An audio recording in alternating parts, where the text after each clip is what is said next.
like a Hamas flag and the books of Hitler, Mein Kampf, the book that indoctrinated about World War II, and they're in Arabic.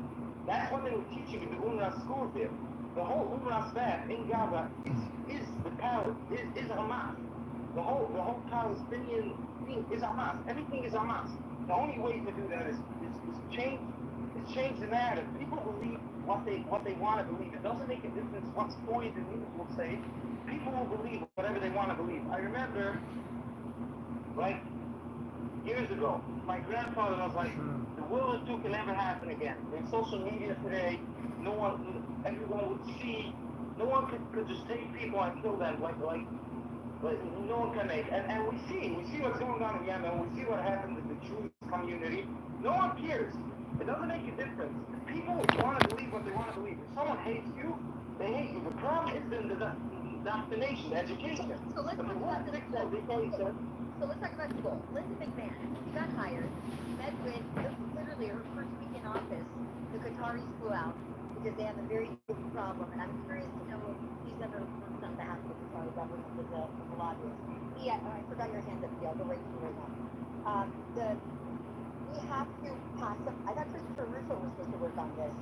We spent all this time with the Heritage Foundation and all this stuff about the educational stuff. We need to have an anti-communist educational program in every school. And if you have to fire every single teacher, and you maybe need, like, I don't know, half the amount of teachers that are retired teachers that are, I don't know, 16 over or whatever, but it has to be done.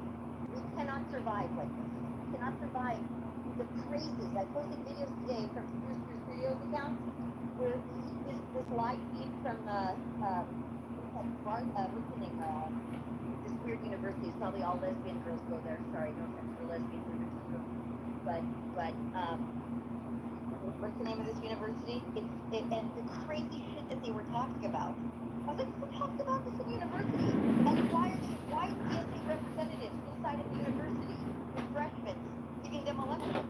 It's bizarre. Why is there any political activity going on in universities? That could be Exactly. Should be bound in a university. Exactly. From every school too. School children are being indoctrinated. Why was it even like this?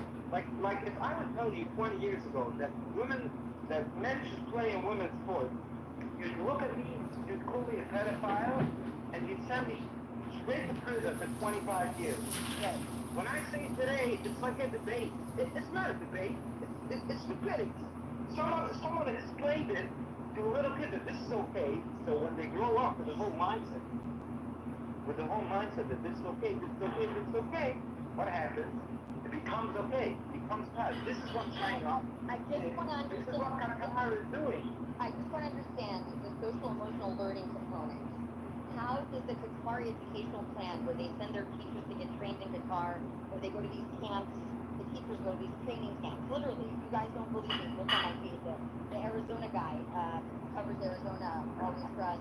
They're always in the purple states, by the way, guys. So you know, so states that are teetering on going to the left. They fund the schools there, kindergarten through 12th grade. How many Palestinians or Muslims happen to be, I don't know, in the middle of like Arizona? There's not a lot. I can promise you that. There's just not. There's a lot of Hispanics, a lot of Americans, lots of different cultures, maybe Vietnamese, Chinese, African American, but there's not a lot of Palestinians. Why the hell is there a whole educational program by the Qataris in a kindergarten in the middle of nowhere in Arizona covering this stuff? Or in Idaho? It makes no sense. I just don't understand how it's happening. So let me go to Bag, unless you have something on this specifically. Yeah. Can I say? I just want to say one more thing. It's slightly off topic. We spoke before about Mamdani. I just wanted to point out, there was a shooting in New York. You don't know about that. You all saw the news. Okay.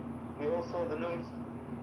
But what I wanted to say is Mamdani came up and he was like, I'm retracting about becoming the Jews. Now I want to point out, he never ever retracted. What he said was like, I'm retracting on becoming the Jews. He didn't actually retract on becoming the Jews. He just said that, and then he came up the next day and was like, I want like social workers to come and respond to calls that we need social workers to. So that's basically what he ran on his campaign. He just said that I'm going to keep the police. I'm just going to turn them into social workers. That's the same thing. He's not running on any different narrative. He's just changing his words and using word salads that we all know the Democrats love to use, especially Kamala Harris, and just changing so everyone just think, oh, he's not that communist. He's just like a little left extremist. He's not a communist. He is a communist. They tried the social workers narrative before. Social workers refused to go out on the calls because they were either getting stabbed or killed, or the cops get called anyways, or the person ends up killing the woman inside, or the kid ends up shooting his parents, whatever, or it ends up being 3-4 calls and it ends up in even a worse situation had the police properly showed up. This never works. It does not work on those emergency calls. Most people in certain communities will never call the police, especially, I'm sorry, this is a demographic thing. In African American communities, they're very reluctant to calling anyways the police. It's a cultural thing for them. And they also don't want to, say who did what. They don't want to snitch or whatever that may be. So often at times they only got called out when it's very serious. And then you send somebody who's a social worker, right, out there, and you're putting everybody at risk, including the parents in the house or vice versa, the wife or the husband. It doesn't matter who it is. I'm just saying, it ends up being more problematic. And there is an issue. There's a drug issue. There's all these different kind of issues that we see in these homes. Early drug use causes schizophrenia. This is what Alex Harrison did his research work on, and the whole world lost their minds when he was saying how there's all these young people at Millview where his wife was working, psychiatrists coming in, and they were having psychotic breaks after having chronic marijuana use at 12 years old. And they're developing by 15 a psychiatric issue. So that's another thing. But let me go to Steve, who's been waiting. He's going to talk about the kind of stuff. Go ahead. Yeah, I don't know what angle you want me to talk about the China stuff. Go back to whatever angle. You know how we got to. Well, I came in and you were sharing some of the infographics. Yep. I posted. Should I put that up top in the nest? If you want, yes, I do know if you want me to share it. Yeah, go ahead. I'll go ahead and put it up there. But I think BJ was right when he was talking about how this kind of happens. And, I've had many conversations with Mr. Mr. 4 now, formerly the man from Las Vegas, talking about how the brain has no firewall. And a large part of how this works is it's basically oriented or calibrated towards a very personalized behavioral and psychological profile on the users. And they group together similar psychological or behavioral profiles and cluster them to feed them content that in part furthers their strategic aims. So the Chinese view targeted warfare and basically social media warfare, information warfare, however you want to put it, as the main arena of warfare. And we're feeling basically the tangible effects of that on social media. A large part of this is, there's kind of many different ends to which they're kind of operating to, and they have a large facet of their entire DOA, like 200,000 members of the information support force are conducting quote-unquote violent strikes on civilians across the globe, and they're doing this on national bases, cultural bases, local bases, and they can do this, let's say, in certain countries having elections, and so they have a desired candidate, so they will either amplify that candidate's content and basically censor the content of the opponent. And that has real world basically implications and repercussions in a lot of different ways. It almost it almost really, what happens in Ecuador is a real world example that, started shutting down various different, locations of public infrastructure, basically trying to pressure the public to vote for a certain candidate that was succeeding in line. So don't think that they don't take these tactics. Can you even though expand they- on that for the audience who didn't understand what that means? So basically, it's very wide. So things like dams, which the CCP helped build, they would throttle the output so that dam would be producing a lot less electricity, and a lot of people in the regional area wouldn't be getting power to their homes because that dam wasn't operating at full capacity. That's just one thing. Another thing is, And then that would encourage them to vote for the one that says, well, I'll pay for you to get enough electricity, because that was, well, it's coercive. It's coercive, saying go to this guy or these are the concessions here and have power to your house. It's to coerce the public to vote for make a certain decision or not vote at all. The issue of the public's mind by creating a major crisis over electricity or water, so that it's at the top of people's mind when they go to vote, and then the CCP aligned candidate is the one who's talking about securing that resource. So basically, they provide the solution to the problem that they're creating, saying that if you take a certain route, you will turn power back on, or things like that. They would try to pressure the government, use local governments or national governments in certain ways to, again, bend to their will. the Chinese building a dam right now to directly affect India, could be applying pressure on them, potentially, right? Correct. That's it's not just for Well, India. every guy has It's been Bangladesh, touched it's for that. Cambodia, Thailand, all those countries in the regional area that feed out to People the Indian advertise. ocean, would be affected by that, basically mega dam project.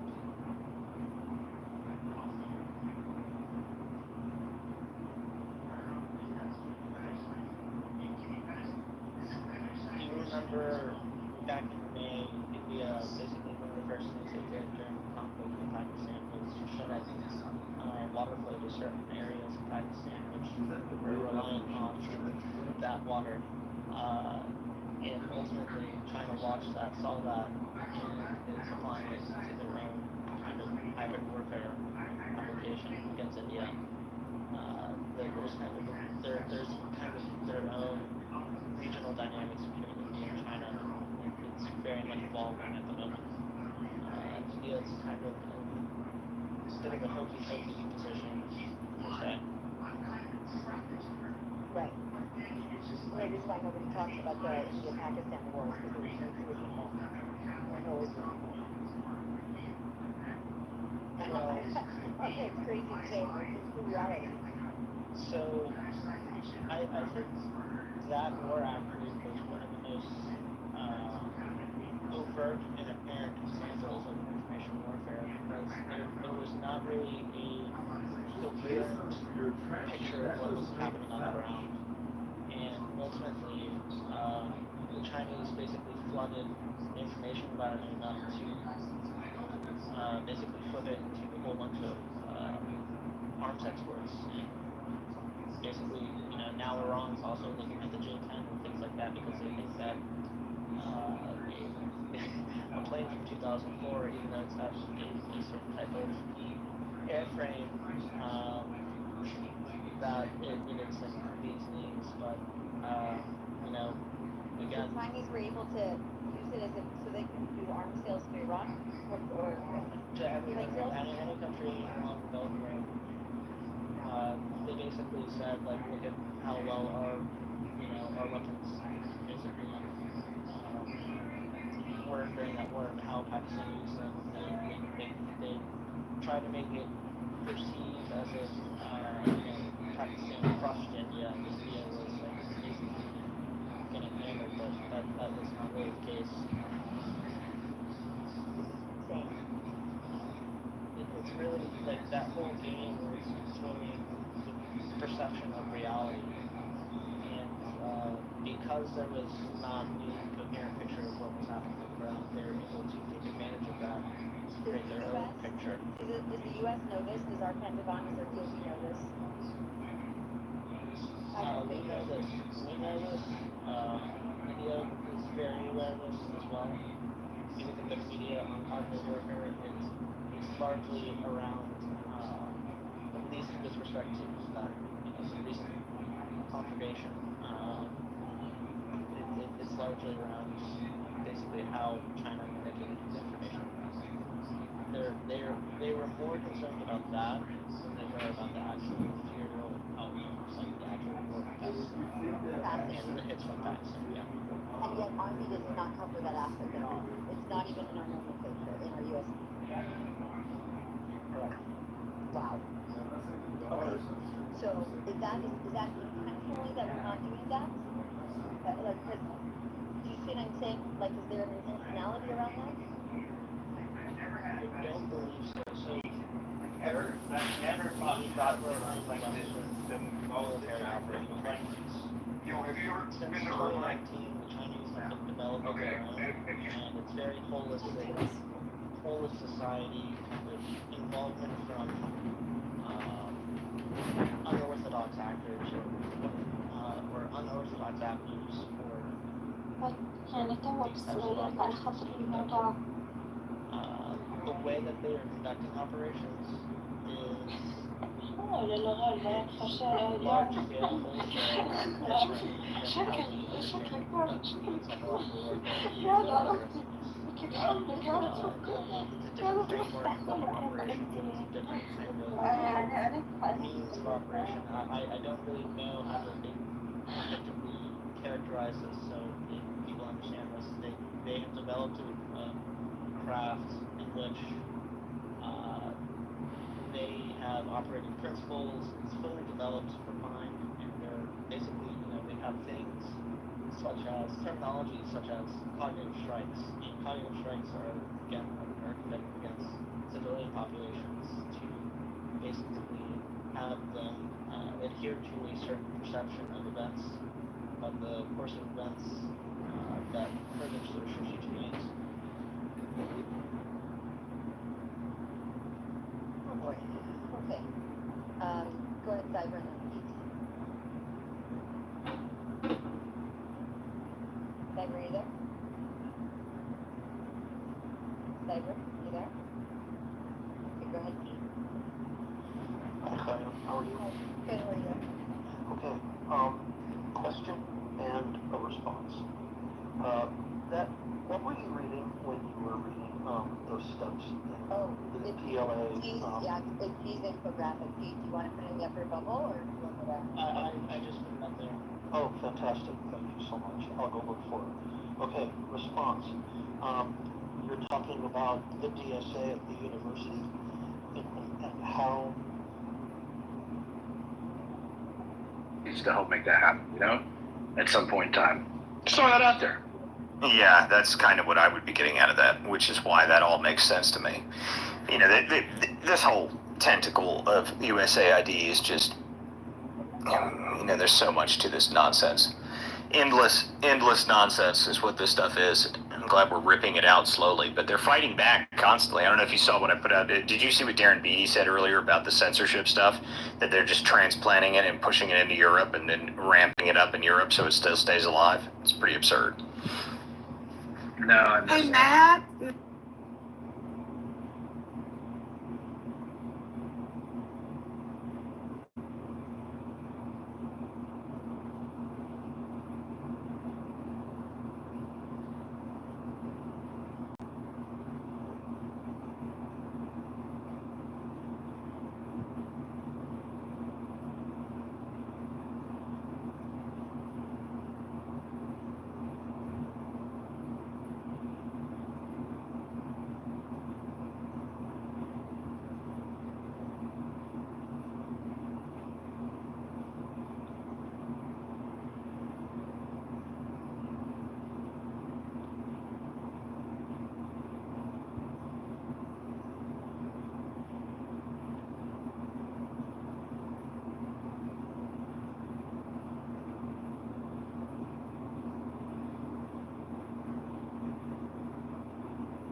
10:40 p.m. to 6:30 a.m., leaving a 7.5-hour unchecked window during the estimated 1 a.m., 4 a.m. death.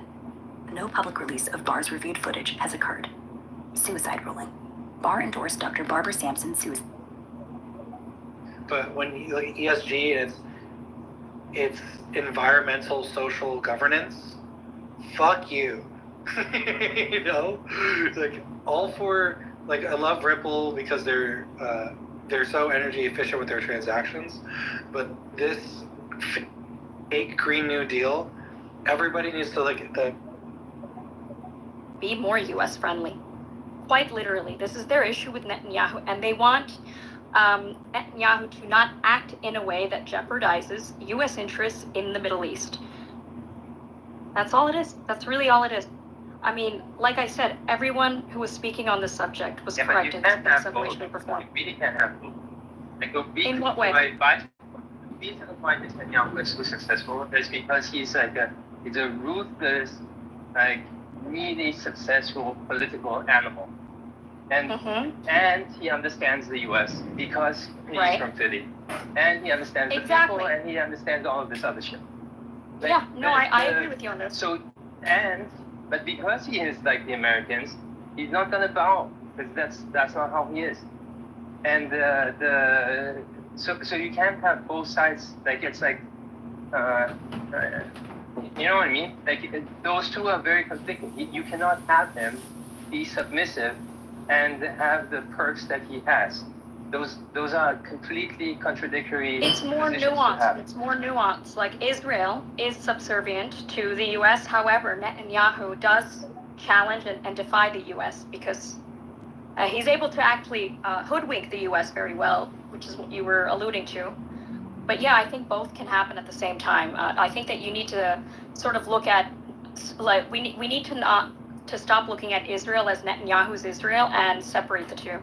I think it's very important. Samir, do you remember the old Knesset meeting tapes that got leaked of Netanyahu early 2000, explaining how he can manipulate the American opinion? Yeah, I posted it. I know.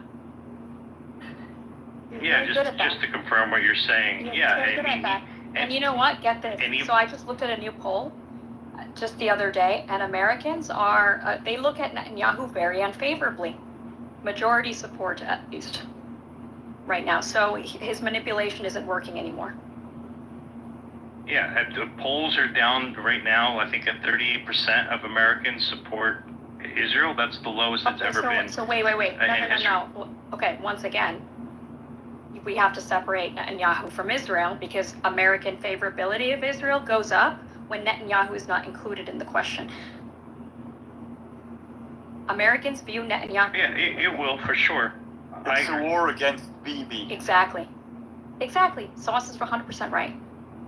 Even from inside Israel, that's the point. Like when you have ex-prime ministers causing division amongst Israeli society and saying, oh, we're on the brink of civil war. Maybe Hosa can help me. What's the word for tahrid, Dr. Hosa? Like instigating division or whatever. Like, many such cases in Israel. But you think most Americans think that? I don't think most Americans separate Bibi. Like, they don't care enough. You know what I mean? To be separating Bibi from Israel. Netanyahu specifically, they view him very unfavorably. However, when you ask them about Israel, the favorability goes up. Why do you think that is, Joa?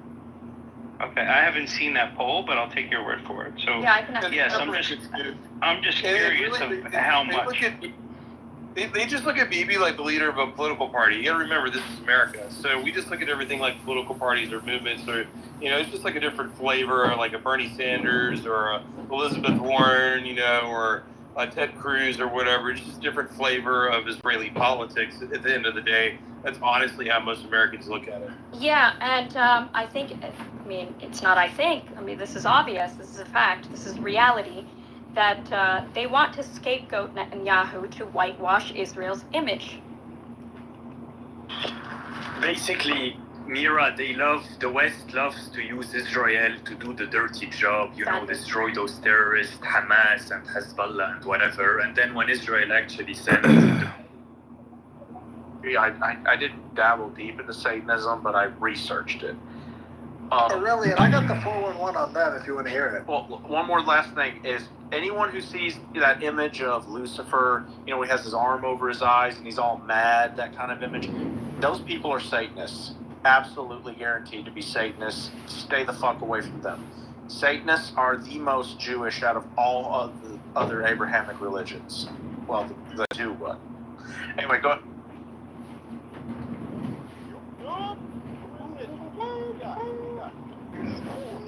Jesus Christ! John, oh my God, there's so many John. Well, how do you differentiate between a Christian Kabbalist and a Jewish Kabbalist? Wait, hold on, wait. Don't let John come here and dictate. Okay, check your guard level, bro. Who the fuck are you? Are you Christian or not?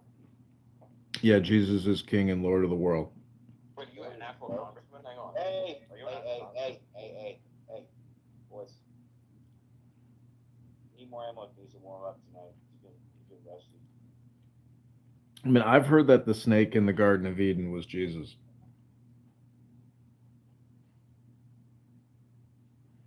From an occult esoteric book by Paul Foster Case, who studied the Kabbalah and used tarot cards as a way to understand, Oh, really? Don't do it. Is your mic not working?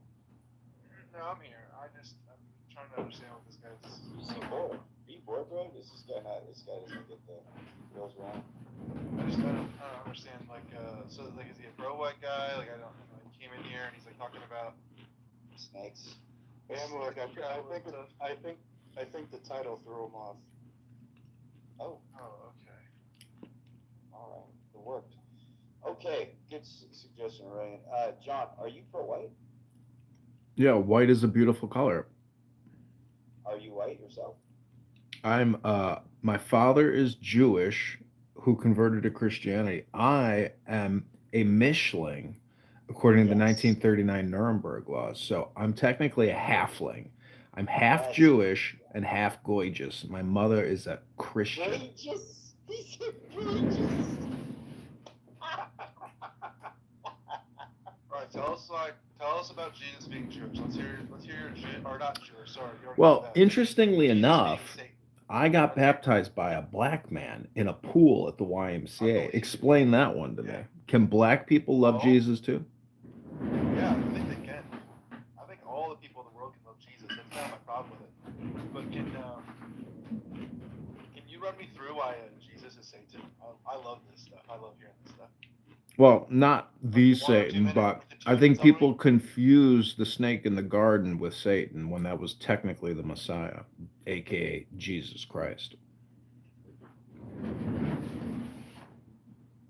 Yeah, can you explain that? Like, why? What proof do you have of that? Where do you connect it with Scripture? I think it's probably, I could pull it out from the book if you really want me to get the book that I read it in. Yeah, I want to know the lore. That's what I'm asking you. What's the lore? You can't just make this statement of the lore. Like if I told you in Harry Potter, Voldemort's really Santa Claus. It's honestly, it's not in my memory. It's a little too technical. I'd have to get the book. You can't even tell me. It deals with Hebrew. I don't speak Hebrew. Dude, come on. You gotta come in here. Yeah, you like the fakest. Well, look at it this way.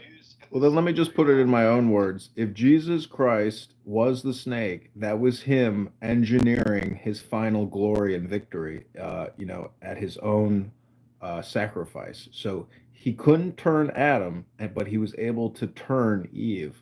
So what does that tell you about women or the genders? What does it tell you about a woman versus a man? I got the Bible verse if you guys want it. So, John 3:14, just as Moses lifted up the snake in the wilderness, so shall the Son of Man be lifted up. So that's talking about the snake, talking about Moses, talking about this whole thing going back to the garden. So they're talking about Jesus is the morning star and Lucifer is the morning star. So there is that sort of confusion. I want to hear him do his lore. It's not as fun when you do it. Hey, John. So you're basically like a Christian Jewish guy? He's like Rex Jones. I've read a lot of books. I got baptized when I was in high school, but I did lie to go on a birthright trip. I got to see Israel for free because I checkmarked that my mom was Jewish. They bought it. Oy vey. I was gonna say, John, I think it is. Oh, sorry. No, you're fine. I was just telling every single time. Yeah, if everyone, hey John, there's a group of people out there that believe that Jesus wasn't Jewish, and Jewish people are pure evil, can't be Christian, and that only whites can be Christian. I think you should bring awareness to this and theologically destroy these people because they are antichrist. Wouldn't you agree? No, I don't think so. I know many, many Jews, and they love Christians. I think there's actually a lot of bad Christians on this app and on Clown House and other social audio places. If you have Jewish derangement syndrome, or what I call Jewish Tourette's, where everything is a Jewish conspiracy theory, you lack to understand wisdom itself. If you know where you came from, you solve all your problems. So why, if you're political and you want to talk about Jews all the time, I get it. But if you have Jewish Tourette syndrome, oh, how exhausting. Oy vey! Well, that's what I'm telling you. People out there on this app called Christian Identity, and what they, are you ready for this? They believe that the 12 tribes were white Europeans, and that Jews are the quote synagogue of Satan, and that their whole thing is they killed Jesus, and that's bad. And I'm just saying that since you seem to be a true Christian, that I'd like to make you aware of these people. You know, just do you a favor. Because I'd like to make you Christians aware of false Christians. Well, let me ask you a question. Do you think that the United States of America is like ancient Rome, and are we awaiting the return of the Messiah to stop the 100,000 a month babies being murdered in Planned Parenthood, the forever wars, the 40 trillion in debt? It's when can Jesus Christ come back to put all the Democrats in prison? That's all I want to know. Thank you. I'll tell you this, in my personal opinion, can I say without interruption? This goes to everything. It has some Roman things about it. Architecture of the Capitol, having a national goddess in the form of Columbia, which is awesome. We have the Latin alphabet, which is badass. Sequis Papum Heavibellum. And America was named after an Italian Chad named the Medici Investigation. Other than that, we are not an imperialistic empire. We are right now in a very bad state, and that is all and we are both on planet Earth, and there are similarities in. No, Jesus is not coming back because he never was here in the first place. And even if he was, it's always any second now. Because I think he'd come back in the 5th century, because when you read the shit that was happening in the 5th century, including a actual year or two without the sun because of a volcanic eruption, and the plagues that swept through the earth, and all the death and destruction that was going on, that is what I would think would happen. But no, apparently now it's happening now. Well, does anyone here think that they will see a nuclear detonation within the next 5 to 10 years? Hey, listen, we got our buddy Jeffrey back in the chat. Christian whistleblower. He just had an awesome show. Does anyone? Can you tell us about it, Jeffrey? Let's switch gears for a little bit. VIP here, guys. Hey, Jeff, remember me? Sorry, he and I did the show together once. Who is this? It's Aurelian. Don't remember? Oh, yeah, baby, I remember you. How you doing? Doing good. Good to see you and me both in the same area. Never thought we'd see people mass wake up, did we? But here we are. Here we are. HD, I really appreciate the shout out. We had a great show tonight. We're about 80, 90 people behind you as far as listeners, but man, the tide is turning. We got all these people tuning in. You had over 300. We had over 200.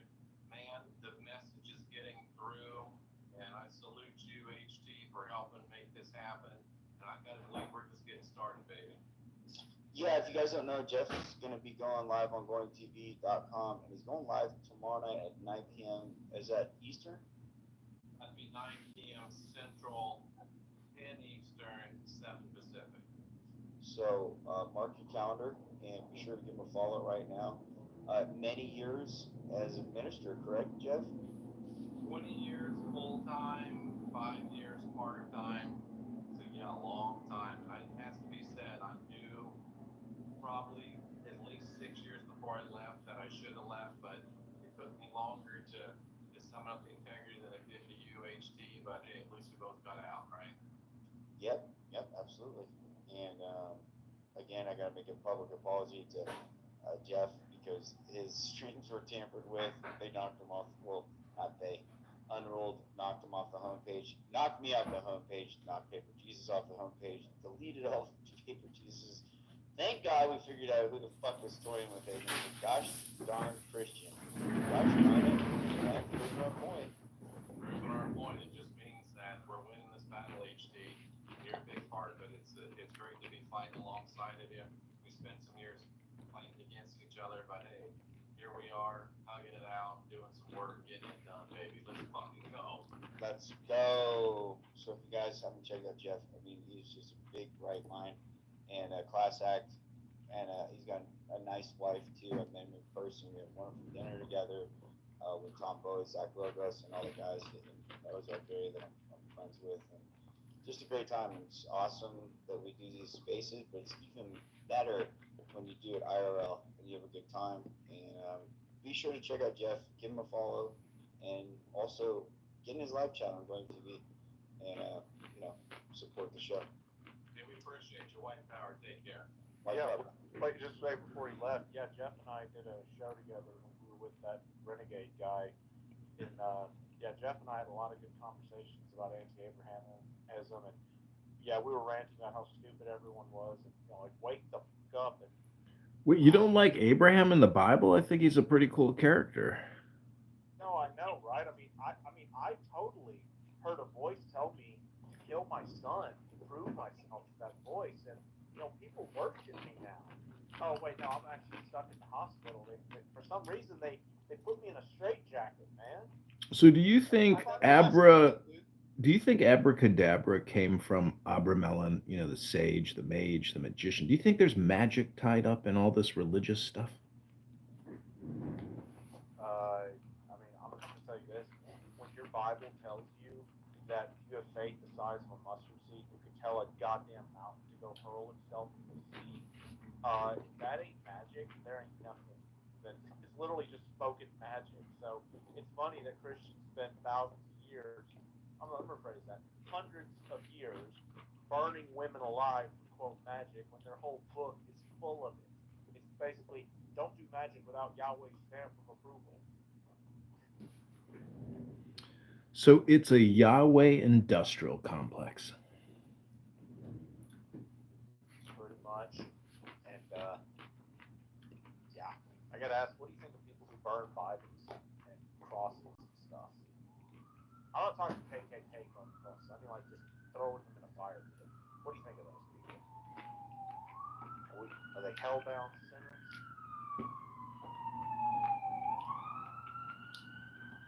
I guess so. Yeah, it was good having Jeff in here. It really was. So who here actually believes in the concept of a white man or a black man or a yellow man or a brown man? Aren't we all just Americans? I mean, I can literally see the skull shape difference, the body shape difference, the bone density difference, the fucking fact that blacks have a specific genetic disease across their entire race called sickle cell that whites and browns do not have. There's some of us actually can swim better than others.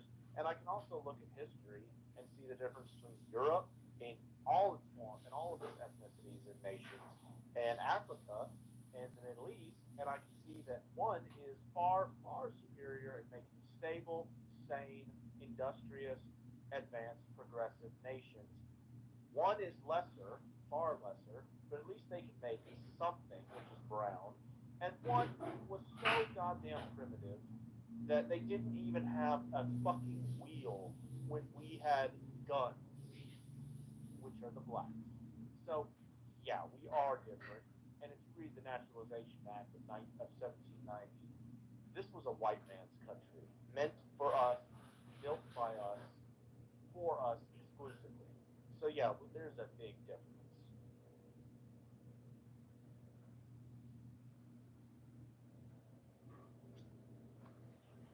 Zionist, John? Hey,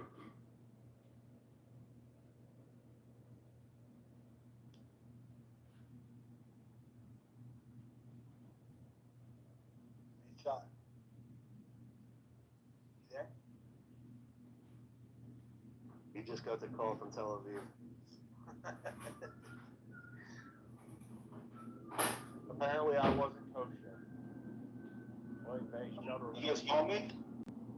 Say what? No, this other John, Kitover. Oh, just the birth of you. He basically just asked, why don't believe in race? Aren't we all Americans? And I fucking shut him down. Oh, man.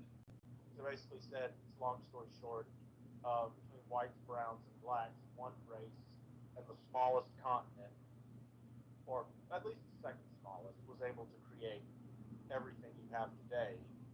And the others, despite having far more resources at their disposal, created nothing. So.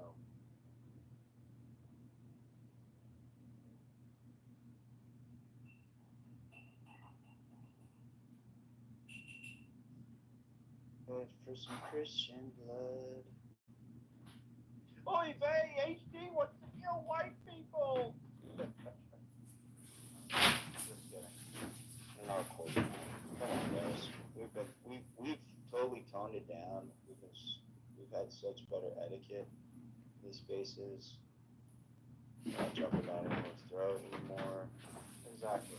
I'm saying the N word a lot less. This is a healthy environment. This is a safe space for Christians. So, I honestly think that the reason a lot of them hesitate is because they think we're silver-tongued devils. Like they say the devil is beautiful, and he has a good tongue or something, and be able to speak lies, and they're afraid that if they come in here and listen to us, that they will lose faith because we're factual. But we're gonna keep getting them in here. Are you philosophical, though? Most people aim to be factual, but how philosophical are you? Why are you even in here, dude? Why are you coming back here, Jude? I'm just asking a question if you like philosophy.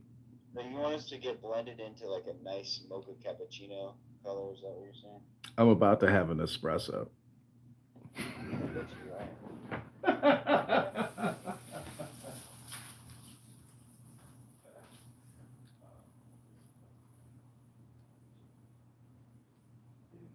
Hey, John, are you a Zionist? Are you a Christian Zionist?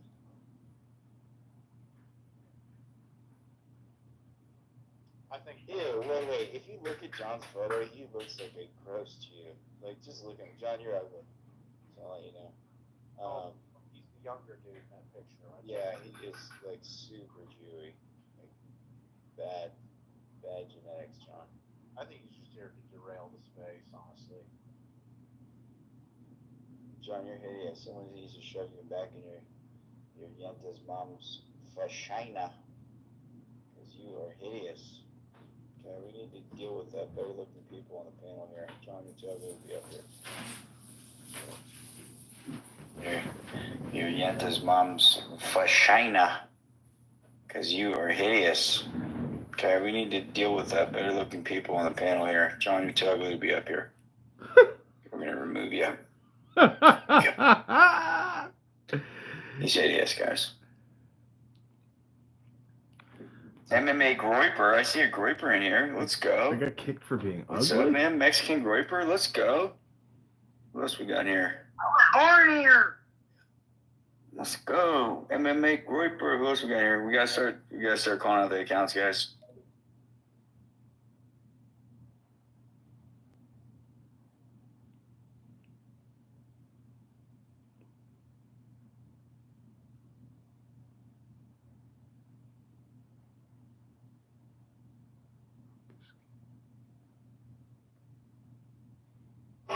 Okay, this is Jefferson Park News. We are being asked to leave. We cannot be here to witness the Republican election for the Cook County GOP chair. They have $4,000 in the bank, and they're worried about kicking us out of a little lobby here. But this is the Celebration Room B at Moretti's, and basically, the fix is in. We already know who's going to be the Cook County GOP chair, and basically, it's going to be Aaron Del Mar. So, I mean, they're going to have to call the police, essentially.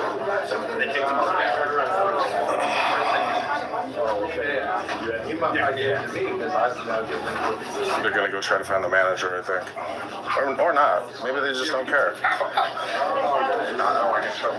So,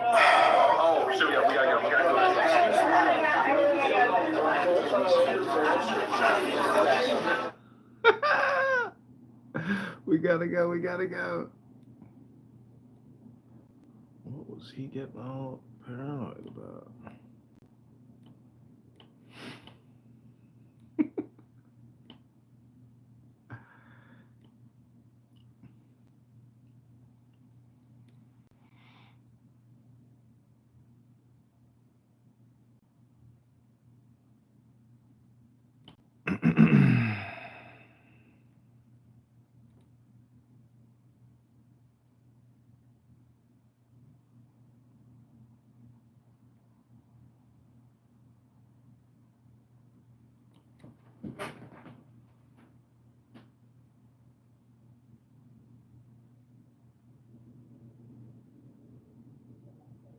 Certainly not without merit. I think Carlson was quite fair to them, but also, I mean, he needs to have a lot of exposure to him. He's just like, well, this person is attacking me, and I don't quite know why. But the thing, I think, Charlie, you sort of tweeted about this. The thing is, of course, it doesn't matter how, quote, right Tucker Carlson is how right Fuentes is. He's just, it's the wrong, you're never going to get anywhere, no, through this channel, because for the sole reason that his loyal followers, they're too stupid. They're too vituperative. They're too just like. This is what we've talked about previously on these spaces. Is in all the IRL event gatherings, the grippers are hated by literally everybody. In every single faction, whenever they run into these people in real life, sees them for what they are, and they're complete insufferable spurgs. And all they do is cause discord, and they're fractious. Or they don't want sort of alliances. They want to fracture. They want to break things. I mean, these are, again, you get civilization and its discontents. I mean, when you say, it's why dissident is the wrong frame, because of course a dissident, you can be a left-wing dissident, you can be a right-wing dissident. But of course, when you say that, when you name yourself as a dissident, then you're basically putting out a call for every maladjusted person with an axe to grind. Whatever it may be, left-wing, right-wing, no wing at all. You're just going to get wreckers. You're going to get people who want everything to burn. It's also constantly reinforced by when literally anybody mentions the grippers for any reason on Twitter, you get an entire army of bots or spurs or whatever the hell it is coming in your comments, which is the lowest of IQ, like insults and just throwing stuff back at you, just like, you're Jewish, you're a boomer. It's like, dude, do you know who the fuck you're talking to? It's like, what influence do you have? Well, they don't care. That's the whole point, and that's why they're not serious people, and they should be completely ignored. Yes, they should. Again, it doesn't matter. Yeah, of course, probably Fuentes is quote right. He's right. His opinions are correct sometimes, but it doesn't matter. It doesn't matter. Like, being right is not the totality of your worth. Is not the measure of your worth. I mean, there are other things you need to be other than right. You need to not be someone who just seeks to tear everyone down, which is what he does. I mean, whatever you think, I have no positive opinions about Candace Owens at all. Particularly after listening to her. I mean, that's the first time I'd ever really listened to her, and I don't care. But You tale mean she fix the tells fix. about her experiences You want with to maintain status Fuentes quo. is when I've heard Change is that another. other people relate this. Just They thought of relate it, how good luck. basically, Doesn't you matter how know, many it was almost this kind of, squats you do at the gym. You can't fix it. you know, I'll let this person in, and there's all this kind of politeness at the moment, and then the instant betrayal, you know, instant sort of, that's just, again, friend enemy. You're going to be an eternal enemy. Fine. Okay, well, I don't have anything to do with it. Also, the people who watch Nick Fuentes, like, who are Zoomers, I guess, but that's what they say they are online. Are they Zoomers? They seem to believe that all Zoomers, like, love and listen to Fuentes. Like, I had some guy tell me that today on the timeline that, like, just every Zoomer is, like, it's like they don't, dude. Like, that's just not, I literally know that's not true. Like, you're living in a fucking delusion. Yep.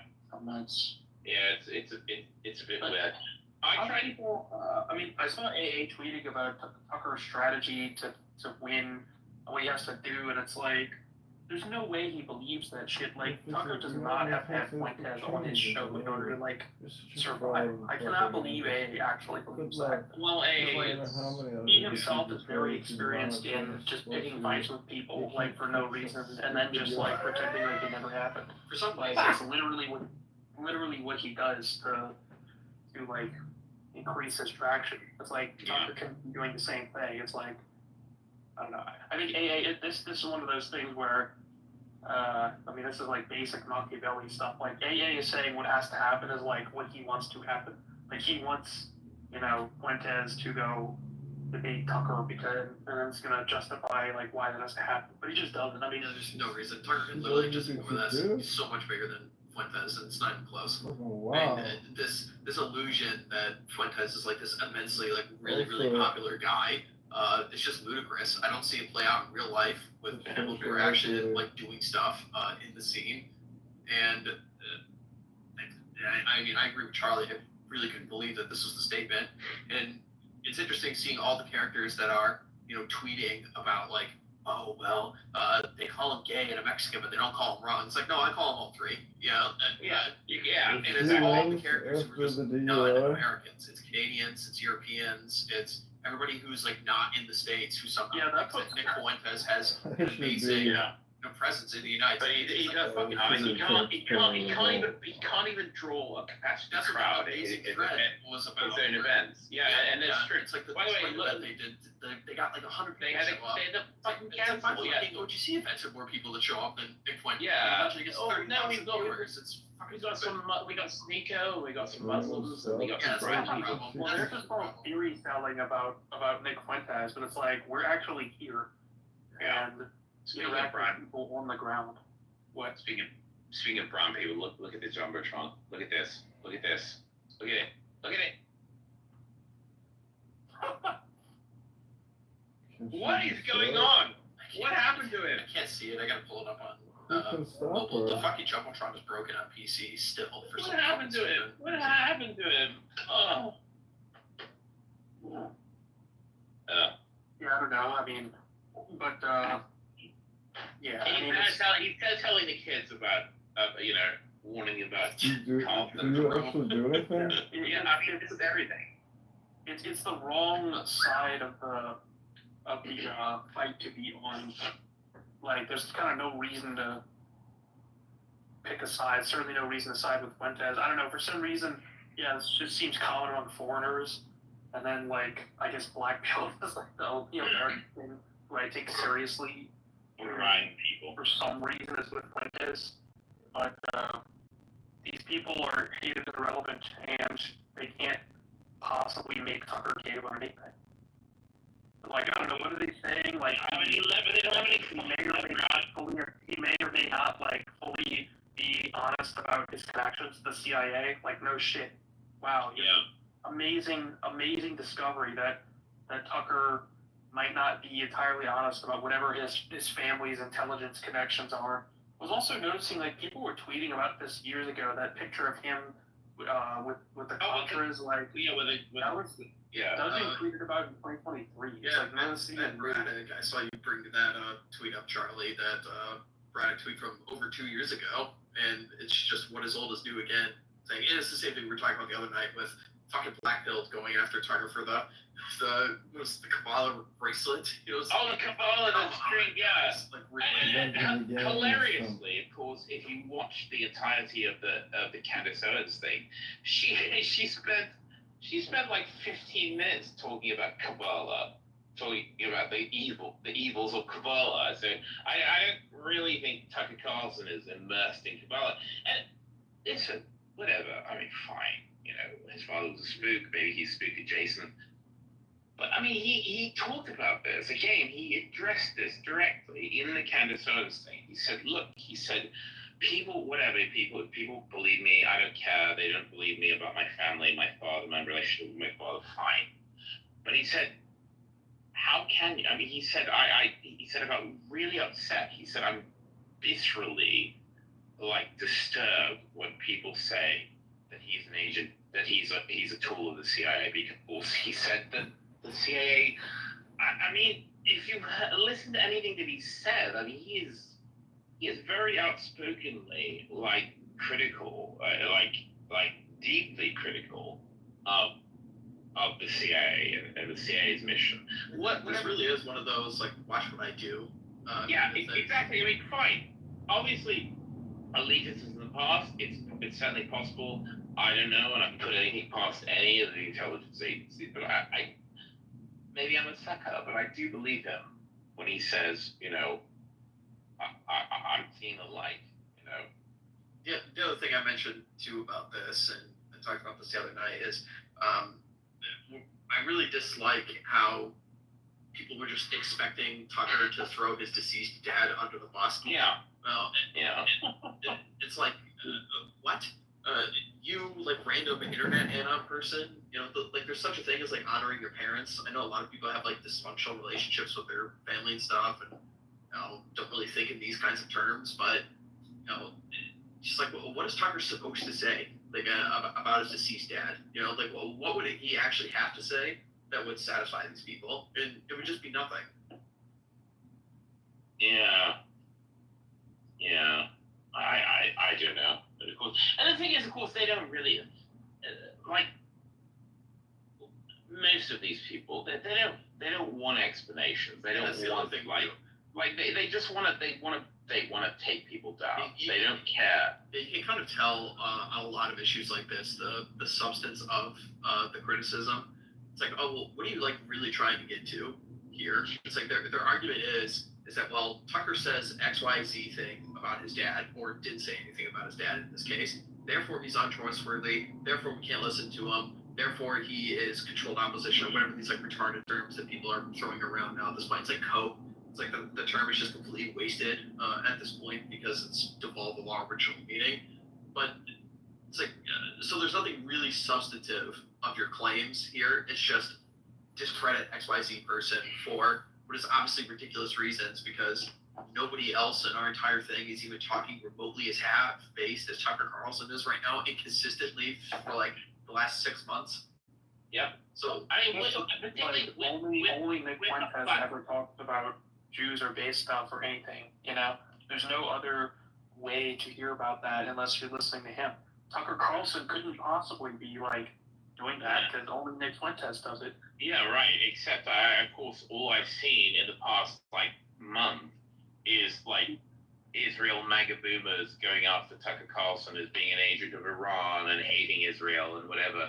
Because of course he brought it up. I mean, he did that Charlie Kirk. He did the Turning Point TPUSA speech this year, where I mean he said nothing quote anti-Semitic at all. You know, he just talked about. That's why I'm not going to watch the 3-hour Nick Fuentes stream or the half-hour AA summary, because it's like, what is this guy gonna say? He's just gonna say shit about just calling people something CIA, something. Look at this how he lied here. Look at how. Yeah, it's like, okay, yeah, like he's a freaking media. He comes from a media slime ball background plus CIA. It's like, yeah, I'm sure he's done like a bunch of stuff and said a bunch of contradictory things, and you know, you just do that all day. But I don't care. I don't care. And to be fair to Tucker Carlson, he constantly does mea culpas now. He's like, I was wrong about everything. I was wrong about everything. To my moral discredit, I was the shameful supporter of the Iraq War. I cheered on things that are evil, objectively evil. I mean, he does it all the time. Constantly says, mea culpa, I was wrong, and I've seen the light. And of course, what is there to gain by attacking him and disavowing him? Like, same for Trump. Like, what is there to gain from doing this? Like, the internet credibility? Like, clout, internet clout, which means fucking nothing except to a bunch of gay Mexicans. Yeah, it was really funny that Tucker actually called him a gay. Like, that was great. A little gay Mexican kid. Yeah, I mean, that was just true. Tucker basically said, like, I mean, he also said, the theater kid thing, and said, this is a little I can't remember how he phrased it. This is a bit of little gay kid, which is exactly right. It's like, I mean, don't think about it. Remember, put it in your mouth, bro. put it in your. Come on, just put it. Stuck it. Come on, bro. I need to rewatch that show. I'm a boomer and goddamn proud of it. Yeah. The other thing too is that the other thing that's just blatantly contradictory to one of the things that AA is constantly talking about. It's like if you're reacting, you're losing. It's like, well, who was reacting here? It's been Nick Fuentes this whole time. Tucker mentions him once. Nick was on this tirade for 3 hours or whatever, and he's no doubt going to be doing this in the future because Tucker doesn't have to have Nick Fuentes on his show literally at all. It's not going to affect his viewership or his power literally at all. And so it's just going to be it's going to be Nick biting at his heels for the next 6 months or so, and it's going to be everywhere. It's going to be him reacting the whole time. There's no universe in which like Nick Fuentes comes out on top here. Well, why? Yeah, because who cares? I mean, Tucker Carlson is not threatened by this. But, I mean, the thing is, of course, yes, and I mean, again, hearing Candace Owens' account. I mean, I didn't know anything about her. I mean, the only time I'd ever listened to her was on this interview. But she said, like, she does her podcast in her home, which is what Tucker does. A lot of people do. And so she had Nick Fuentes on her show, which means inviting him into her home, to do the show. And apparently, when they did it, they had a very good rapport. He was very polite, very friendly. In fact, so much so that she said her husband said, "Well, let's have him. Let's ask him to stay to dinner. Because he seems a bit lonely and out of sorts. Whatever." The same thing with Tucker. I mean, the way that Tucker Carlson films his show, I think is in his home. Like his actual home. And he goes to dinner. I mean, he brings him over to dinner or takes him to dinner, whatever. I mean, there's a whole rapport that happens when you go on that show. Well, why would you want to have someone who's just again gonna kind of bite you in the back? Who cares? And who the fuck? As I've always said, who the fuck is Nick Fuentes? Like, why do we? He's got a little bit of talent. He can run a monologue. Well, so can I. I don't have all the little Mexican fags beating down my door to come hunt. I wish I did, but I don't. I mean, I listen. I'm a much bigger gay kid than he is. It's these people openly bow out and say, yes, I will cuck myself because it's the right thing to do.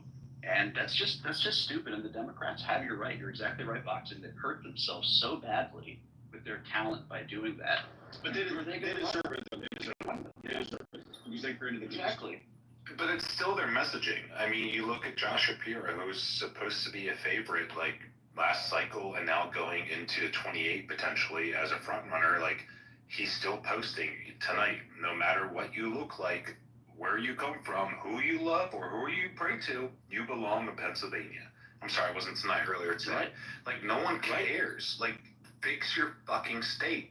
Like, our gas prices have not dropped. The roads are still fucking dick. It's gotten to the point where they're using, like, chip and oil because they don't want to spend money on actual paving. Like, fix your fucking state. People are tired of this Right, and stuff. if you're white and you're middle class and you notice, you say, why is crime so bad? Someone like Josh Shapiro immediately jumps in if you say anything about ethnic or racial groups or neighborhoods.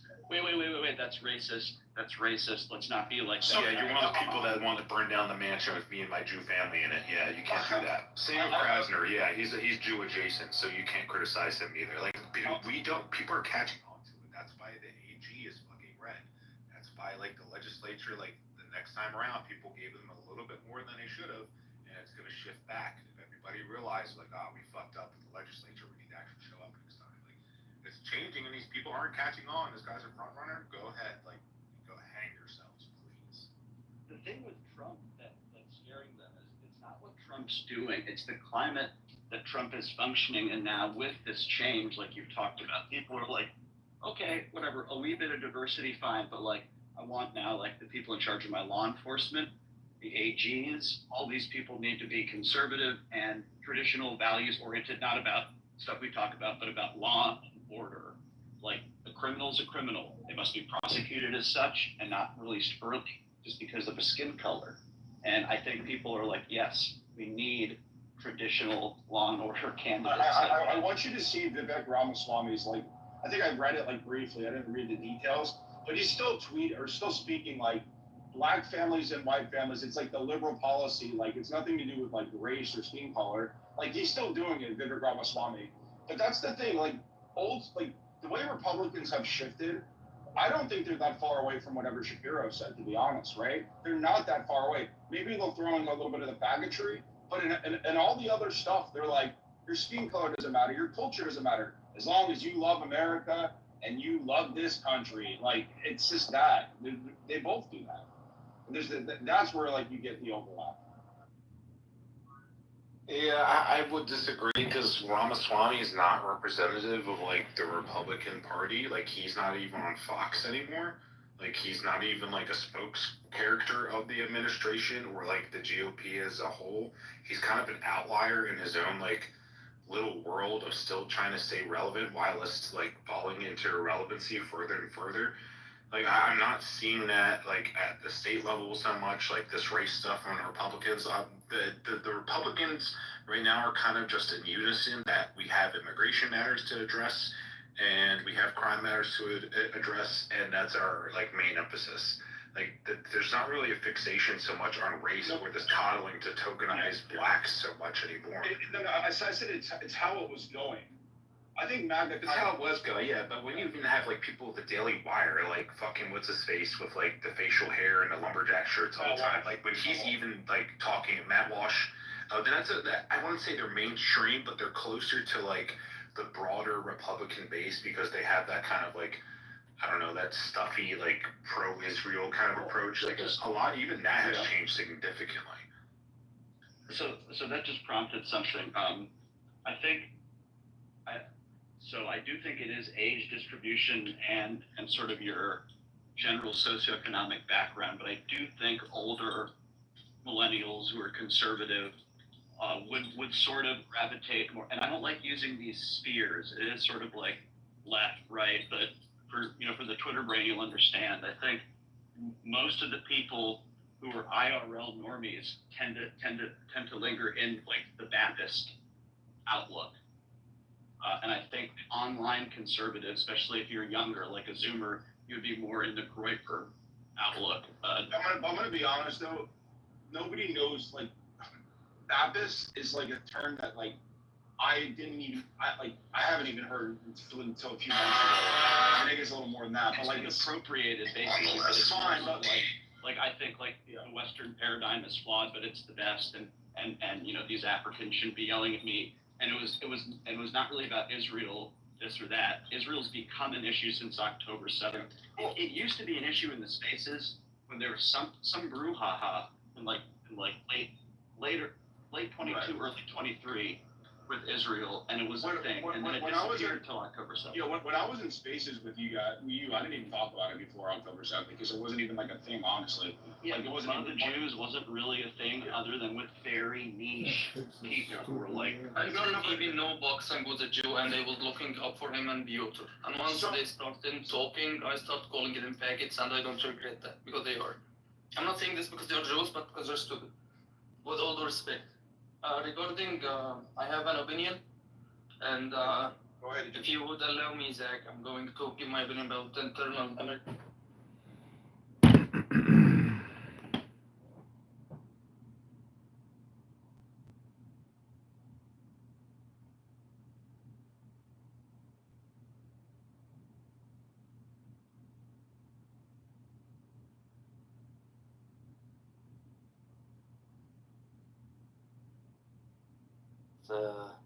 Let me just give you like what this survey says. It says that the critiques from the field, the methodological critiques, have to with these studies, a meta-analysis and methodological focus articles highlight limitations in the classical homophobia arousal study. The Lord says, Mataha Barataram Nanad Kinchit Asti Dhananjaya. Impersonal Brahman is also supported by Krishna. Brahmano Pratishtaham. Therefore, in all ways, Krishna is the supreme reality. One whose mind, intelligence, faith, and refuge are always in Krishna. Or, in other words, one who is fully in Krishna consciousness is undoubtedly washed clean of all misgivings and is in perfect knowledge in everything concerning transcendence.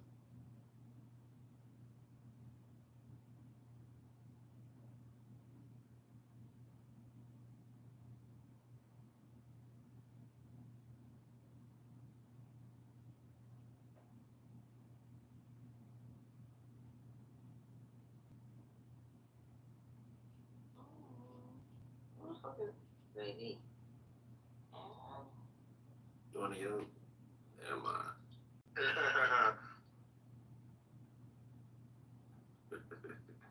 Not my mind. Chasing they are yours. I think it's the Roger Mayhem movie by Mojo.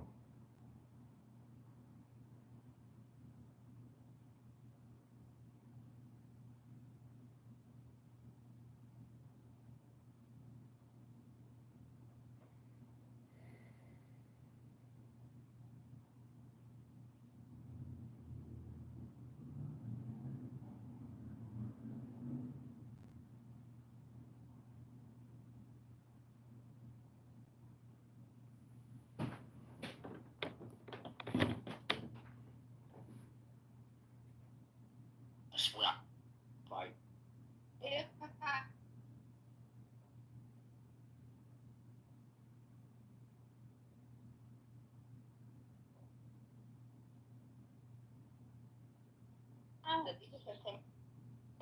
Good. You're good. You're making it seem like it's not an all-white town. There's all-white town. And you saying that would be a problem if someone built a black compound? Yes, because it's illegal. It's illegal. Yes, it is. All-white town. But there's all-white town. The Civil Rights Act of 1866 and, the Fair Housing Act of the 1960s, it negates, hold on. Okay, so the Civil Rights Act of the 1860s. Can you hear me? Yeah, I'm listening. Okay, so the Civil Rights Act of, I believe it was in the 1860s, okay, compounded by the fact that we have fair housing laws that were introduced into the United States in 1960, I believe it was 66. So again, this is my whole point.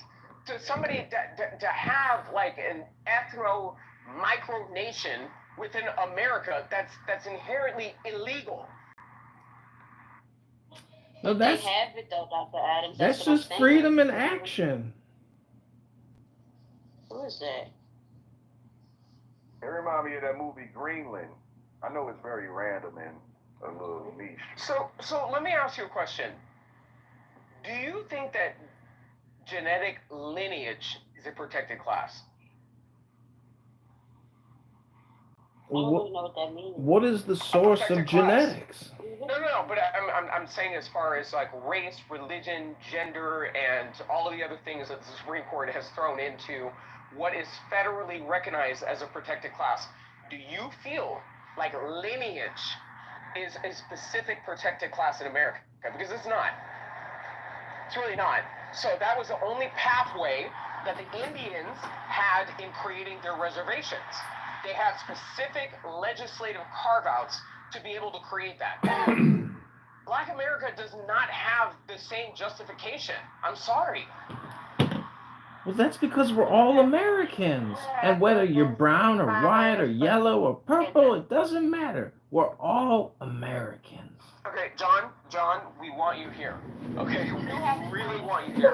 So again, Justification, it just never was economically feasible for most of our time here in America to give. Are you talking about the Freeman's Bureau? No, I'm just saying how economically.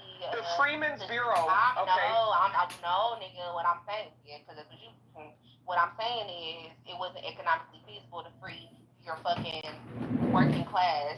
Like literally, they had. Did you just call Dr. Adams an N-word with a hard R? You have people to work. Okay, John, you're gonna get moved to the audience. Just asking a question. I thought I heard her drop the I N-word. gave Harriet.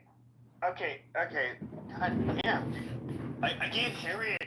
Harriet and I have been cool for years. Like. No, what the fuck are you talking about? I'm cool with Harriet. What the fuck is going on? I know. I'm not gonna let. I love you. I'm not gonna let. Man.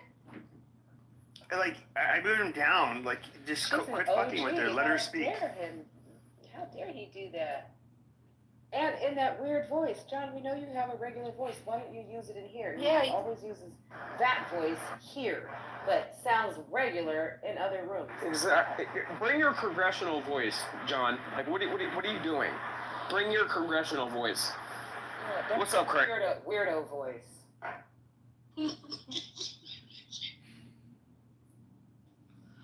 Anyway, who do I have blocked in this room? Because I don't really block too many people. Probably John. John. Yep. Yeah, because he just comes in. Sometimes he plays like this hypnosis guy. He'll come in and like just play some like, oh, I'm doing a hypnosis. No, them fucking bells and shit. Them fucking bells. I'm telling you, listen. If y'all are wondering why I went after fat women, I think that John engaged in some type of hypnosis with them fucking bells, okay? And had me attacking fat women. Like, it's crazy. Hypnotic. Nah, you just don't like fat women, bro. That's just No, you're right. We're from Orange County. We don't have sex. I'm not gonna lie, I mean it's weird, but there's like some fat women where it's just like their face is gorgeous and still like with your gorgeous face, then like the women that get, I don't know, they got like a gastric bypass and like put fake boobs on their body, like it.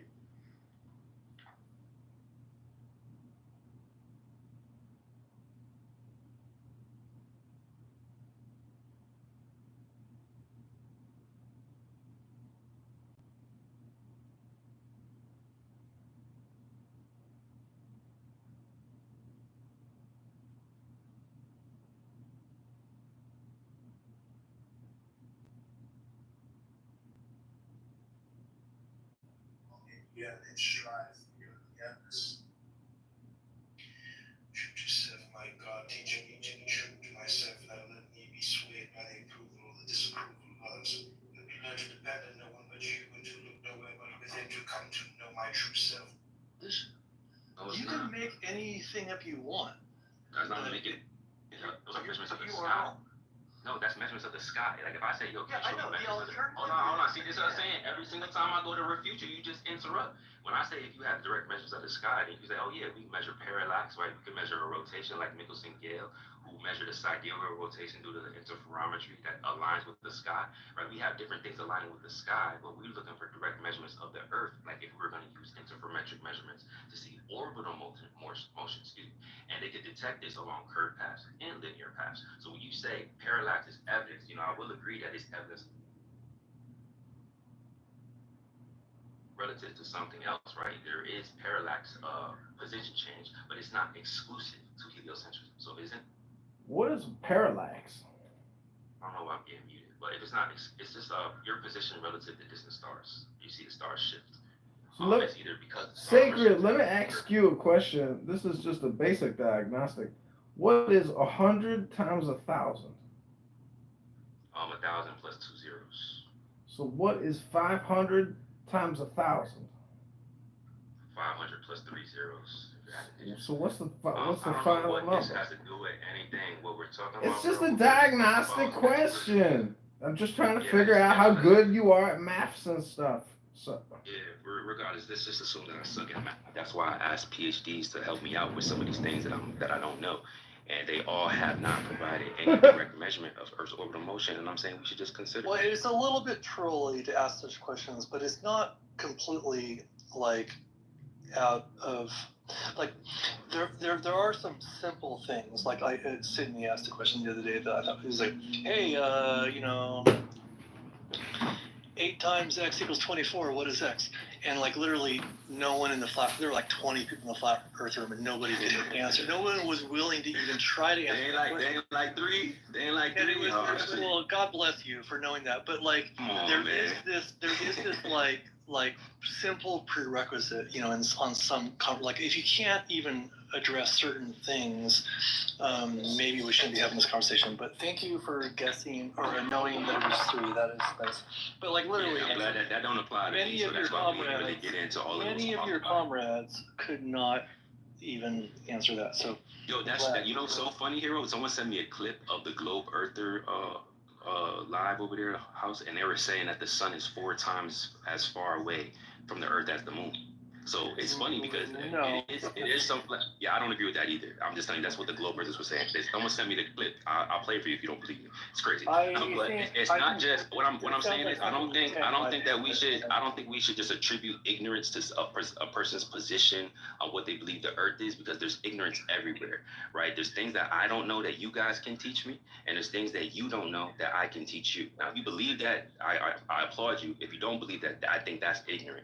But I don't think that we should just say, oh, flat earthers are dumb because XYZ, because I've seen the same thing from all different sides.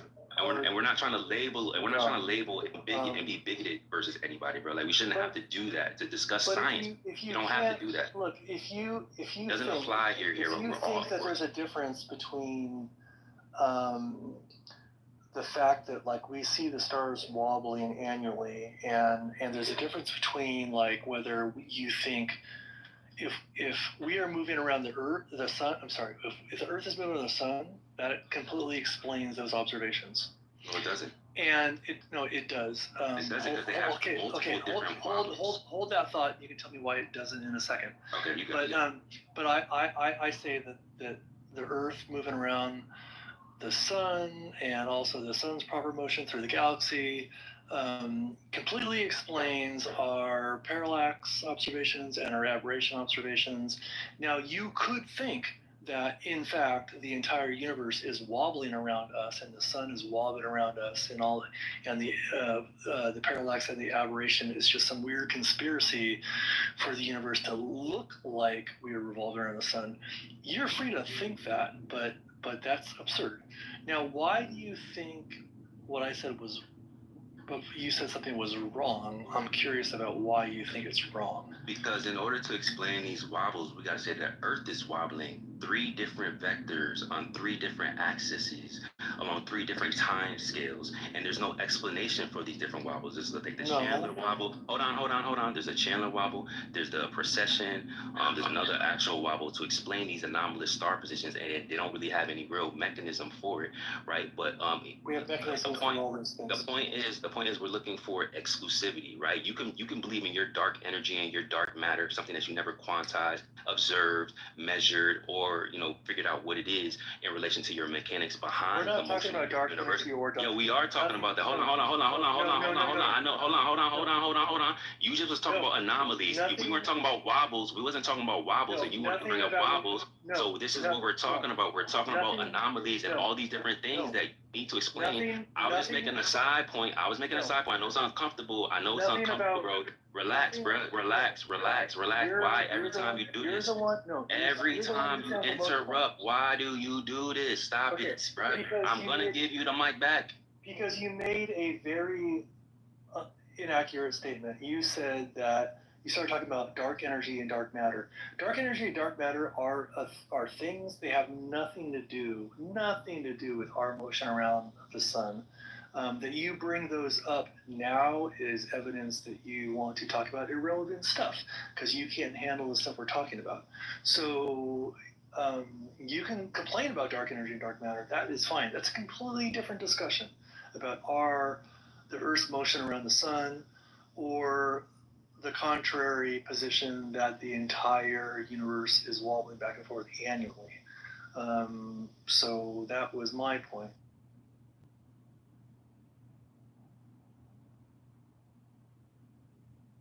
But dark matter and dark energy, that kind of stuff comes up when you don't have anything simple to talk about. Like we're talking about a simple thing about orbital dynamics,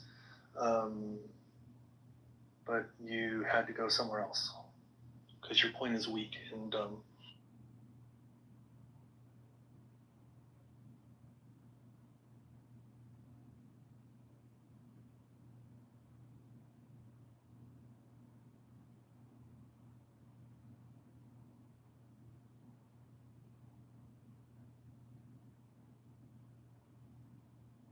So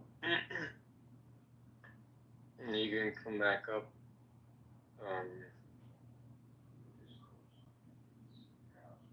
So this Harpo Harp, what's his name again? Harpo Harp challenged the Big Bang. Alton Art.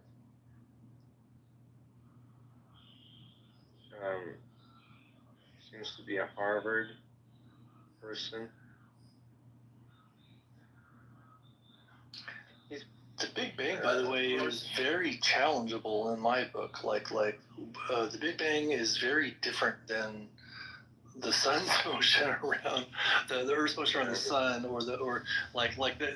those things are very distant and more speculative, and they can be challenged. I have no problem with those being challenged. Our standard models or standard theories about that sort of thing are really on the edge of what we know and don't know. But our motion around the sun is so knowable and measurable, and so I really don't want people going towards other things let's start talking about string theory, let's start talking about something else. No, we're talking about the Earth being round and orbiting around the sun. They love to go off into some weird esoterica kind of stuff, but no, that's not what we're talking about. We're talking about something very simple. Either the Earth is moving around the sun, or the entire observable universe is wobbling every year, and spinning and doing weird shit. That's indefensible. But when pushed, they want to start talking about other things that are legitimately more speculative. I mean, dark energy, very speculative. Dark matter, a little less speculative. The Big Bang is, that's cosmology. This is very different than orbital dynamics. It's quite a bit out there. So what I linked up at the top of the room is creation.com, commemorating his passing. I'm gonna open the link. I wanted to answer the title or discuss the title in reference to Aleister Crowley's Rights of Man.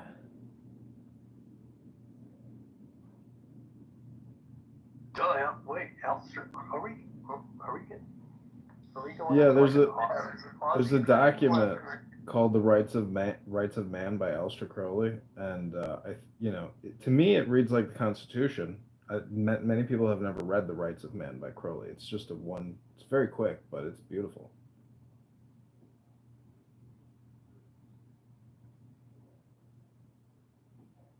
I'm not trying to take away from what Alfonso is. Are you an occultist, or are you what's your relationship? Yeah, I mean, I've got a lot of occult books, but I'm not in any kind of organization. I'm a book collector, so I like reading books and putting the books on YouTube. Especially the Puranas. What was it? I can't remember the name of the books you keep quoting. Piranhas. What was it? Tanya? No. Haraha tribe? You mean the tribal people? What are the books that you always quote? The Tao Te Ching by Lao Tzu. Oh, the Tao, yeah. Tao Te Ching. Yeah, the Tao is a great book. I think that is like a fantastic compression book. These Christians today were yelling at me because I was saying the Tao is like a logical compression of the Bible, and they were like, "No, it's not." There's a bookstore locally called the Psychic Eye in Los Angeles in the Valley, and I just imagine that all the books there are all the ones he has in his library. It's all like the Crowley and the Manly P. Hall and the secret teachings of all the stuff. The Manly P. Hall stuff is amazing. During the 20s, really, I would say like 1860s to like 1920s in America, that was like a huge period of like spiritual enlightenment. The biggest building in Chicago, I have it on a postcard, was the Freemason building. So that type of science fiction became very popular during that time window. I think of that as just this period of like fetishy, esoteric, kind of like ancient wisdom and just this weird searching for meaning. Like, what was that? Hail Norma. So I think Roger, aka Mojo, got clipped. I don't know if you have his. I think you said you text messaged him, but I'm so disappointed because today was. I'm in a room right now. I can leave that room. Yeah. Y'all did ask me, especially you, Dip. My bad. I liked him a lot. I know you guys did get along. No, you have no idea. I just filmed a Clubhouse with him for like 2 weeks straight. I couldn't pull myself away. And he was inclusive. He included me in every conversation. Oh, good. Yeah. Oh, good. I thought you guys had tension. Then that changed? No, he's very, he's got a great sense of humor, and he's cool with it. He likes like exhibitions, like wrestling. Yeah, he does. I mean, he talks about sports and wrestling a lot. He loves that shit. Yeah. But the point is, this morning, I don't know who the reporter was. Could have been a couple people, but Like Ben Mendelsohn. What did he do? no explanation because I, haven't heard from him. Somebody said he could have come on late last night, and had it out with somebody. But Bima, I don't know if you know Bima, the Free Palestine girl. She messaged me, took a screenshot, telling me something like, "Don't sell your soul for money and work with Roger Mayhem. He's a bully and a misogynist and this and that." And then, so it could have been her, it could have been somebody else, but who knows? I mean, she started trying to be nice to me, but I wasn't having it. I assume she's a black girl. No, she's white. She sounds white to me. I think Something she dates going on there. she There's dates a black guy. Something going on. She dates a black guy. Has dated many black men. Really? She got open with you? I mean, I've been talking to that girl for years. Really? Yeah, but I had, you never know who somebody is until apparently the Jews come up, and people use Jews as their scapegoat. It's wild. If No kidding. you're not using X, I doubt you're using X, but I mean, you think I Pepe's? use X. Oh, you do?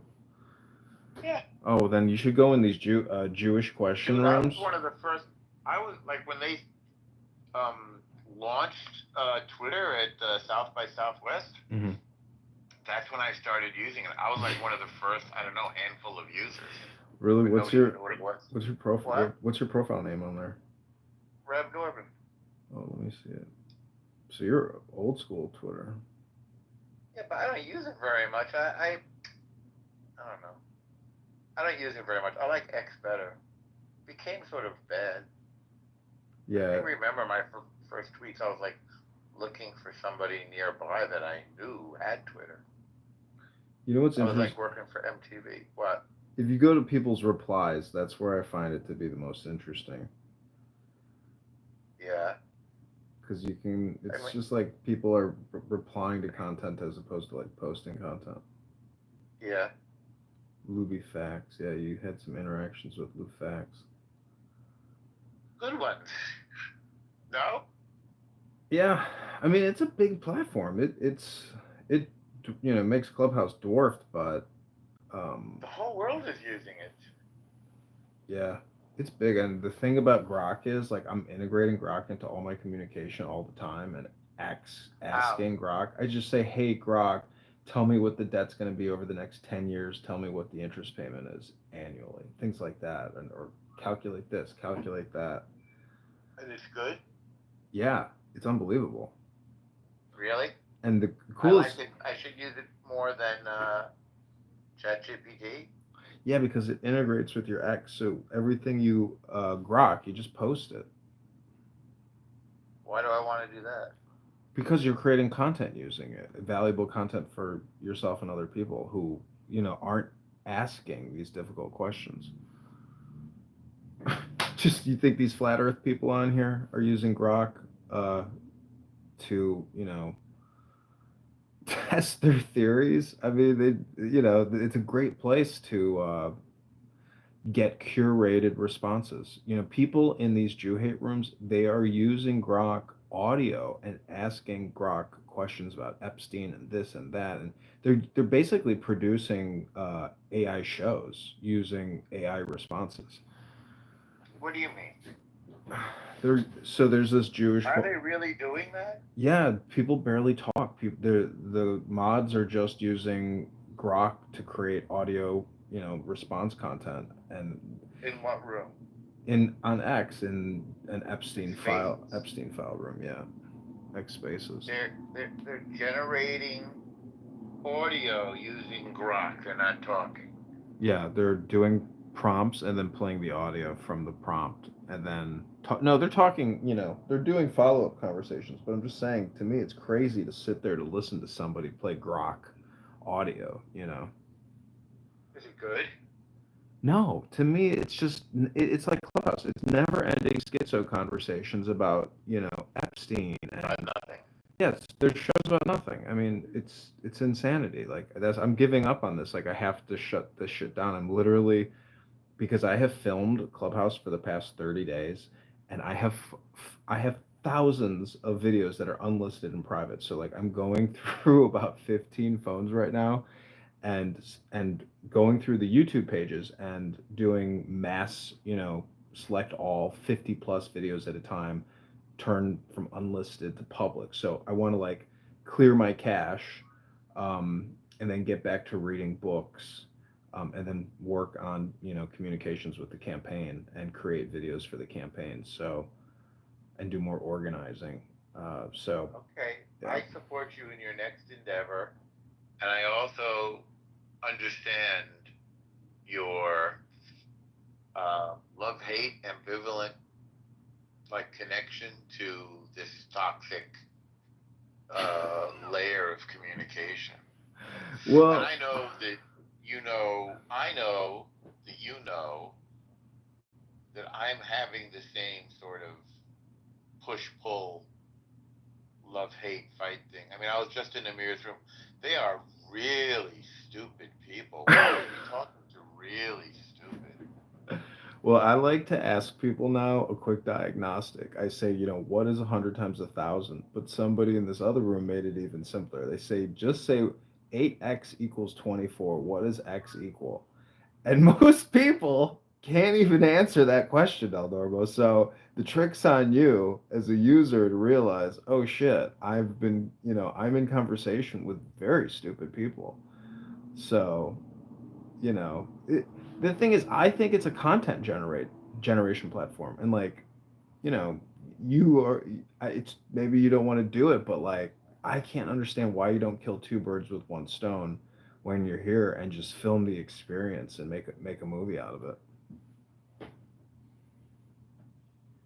This doesn't even mean you have to release the film, but that opportunity, uh, to use this as a creation, platform. How much of me do you have? You're in a lot of my conversations, but so is Pepe. So is Mojo. I mean, these many years I got. Pepe's an interesting, weird communicator. He's relentless, which is that's his quality actually. Yeah. But No, I agree. He's got a lot of energy. he's relentless. Yeah. He's trying to figure something out, Roger, well, I know him personally, so I don't want to say much because I don't want to be indiscreet. Pepe, I'm completely speculating. But, I mean, I'm sure that's not his real name. No. Were you here when it was all real people? I joined this, I think, in like November 2019 because this guy Todd That's that I know. Before. Yeah, he was telling me That's Elon. when it was exclusive. Yeah. Elon Musk was on here. Yeah, I got the invite from my friend, but I never got to hear Elon speak. So. I did. Yeah. Well, if you go to Elon, Zuckerberg, Oh, really? Yeah, Snoop Dogg. What's his name was around all the time? MC Hammer, the real MC. It was crazy. I know. So there was a dinner party every Friday night when we were in lockdown of all these Hollywood people. What's his name? The conservative Jewish, was it Mark? Something. The A24 is it? A24Z, the financier. I don't know that one. There are these two big VC guys. Oh, Mark Andreessen?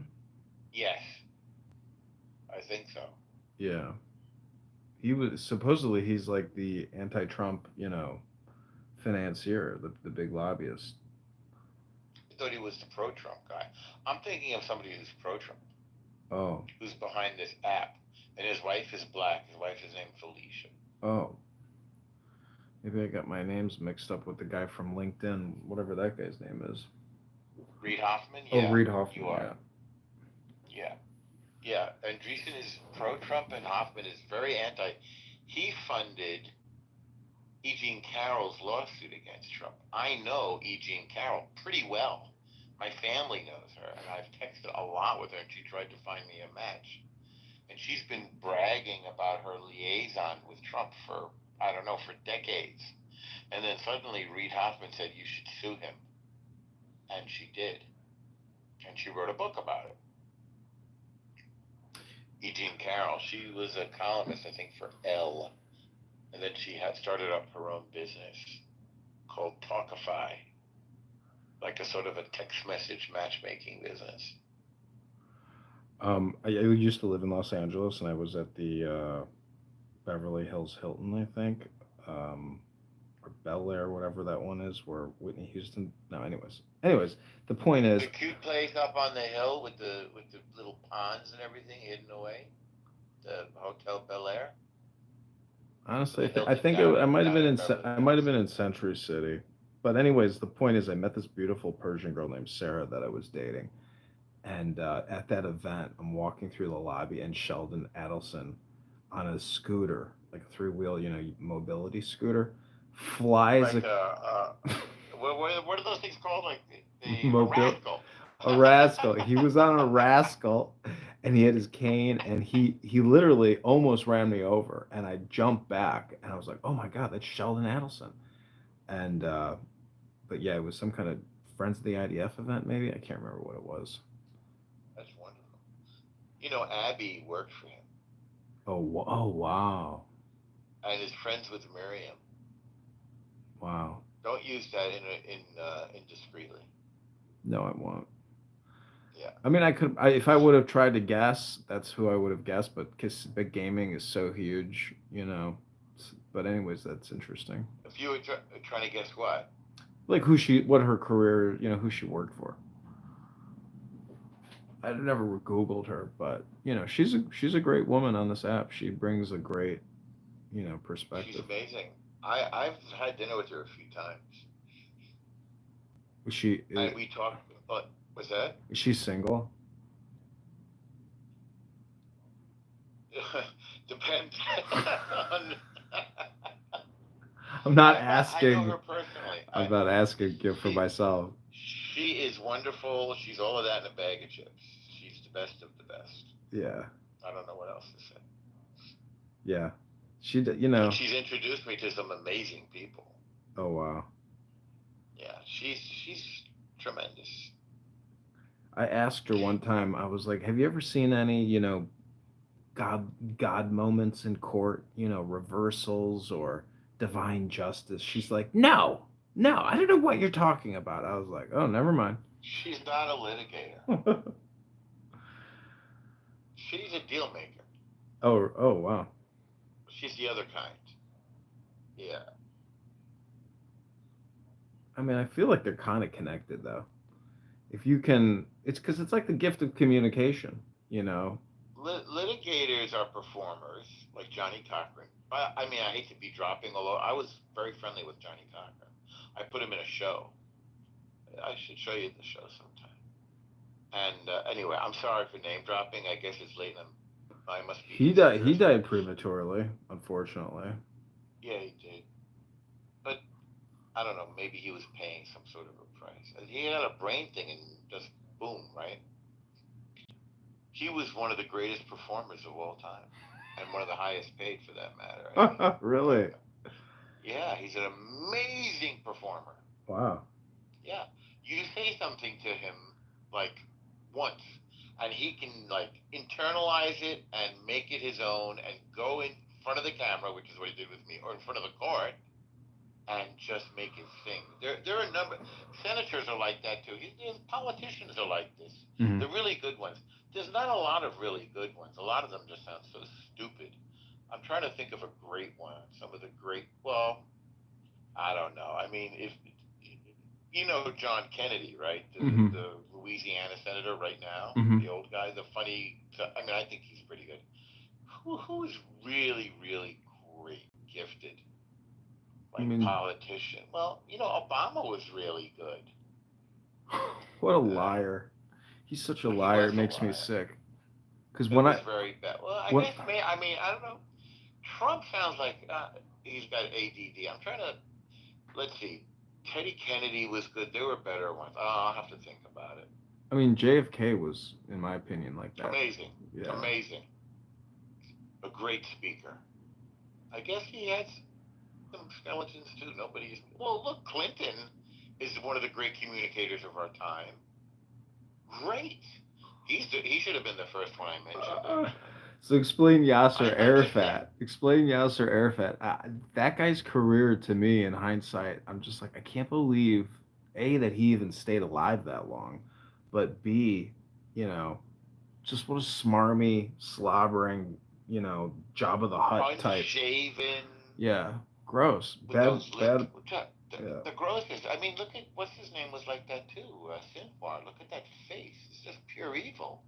Like you can't get the evil out of the face. There's no angle that he doesn't look like the personification of evil. Some of those other guys, it's amazing that they live. I think they're like looking to die. They're looking to be clever and to die. Yeah. Could you imagine like Sinwar? I'm sure you saw the video of his last moment. Mm-hmm. Where he he's getting taken out by a drone with a camera on it, so his last moment is filmed. Yep. And he throws a stick at the drone before it blows him away. Why are you laughing? Because it's crazy. I know. It's like, you know, it looks like it's from a movie. It's, you know, it's hard to believe. Yeah. I could see an installation with the stuff that you did here. I'm trying to figure out where you're coming from with this. You know, it's a movie and all this stuff. I understand what you're saying. It's legitimate. It's legitimate art in a sort of what do you call it? An installation. It's definitely an installation. Well, I asked these Christian women on this app today who were talking about Botox. I said, is there some point where even cosmetic procedures are actually just art? And they're like, no, it is not art. It is not art. They got so upset. I mean, you don't think what women do to their faces, you know, with all the procedures isn't a form of artwork? Seems legitimate to me. All right. So a friend of mine wrote a book on bound feet. You know, in China, they would break the woman's foot and curl it around those little clogs. They broke their feet. Now, there's somehow a link between that, you know, prostheses, when somebody loses a limb and they fashion a new one. And I did a 60 Minutes piece called Robo-Jocks about athletes with prostheses who become super athletes because they've got these amazing prostheses.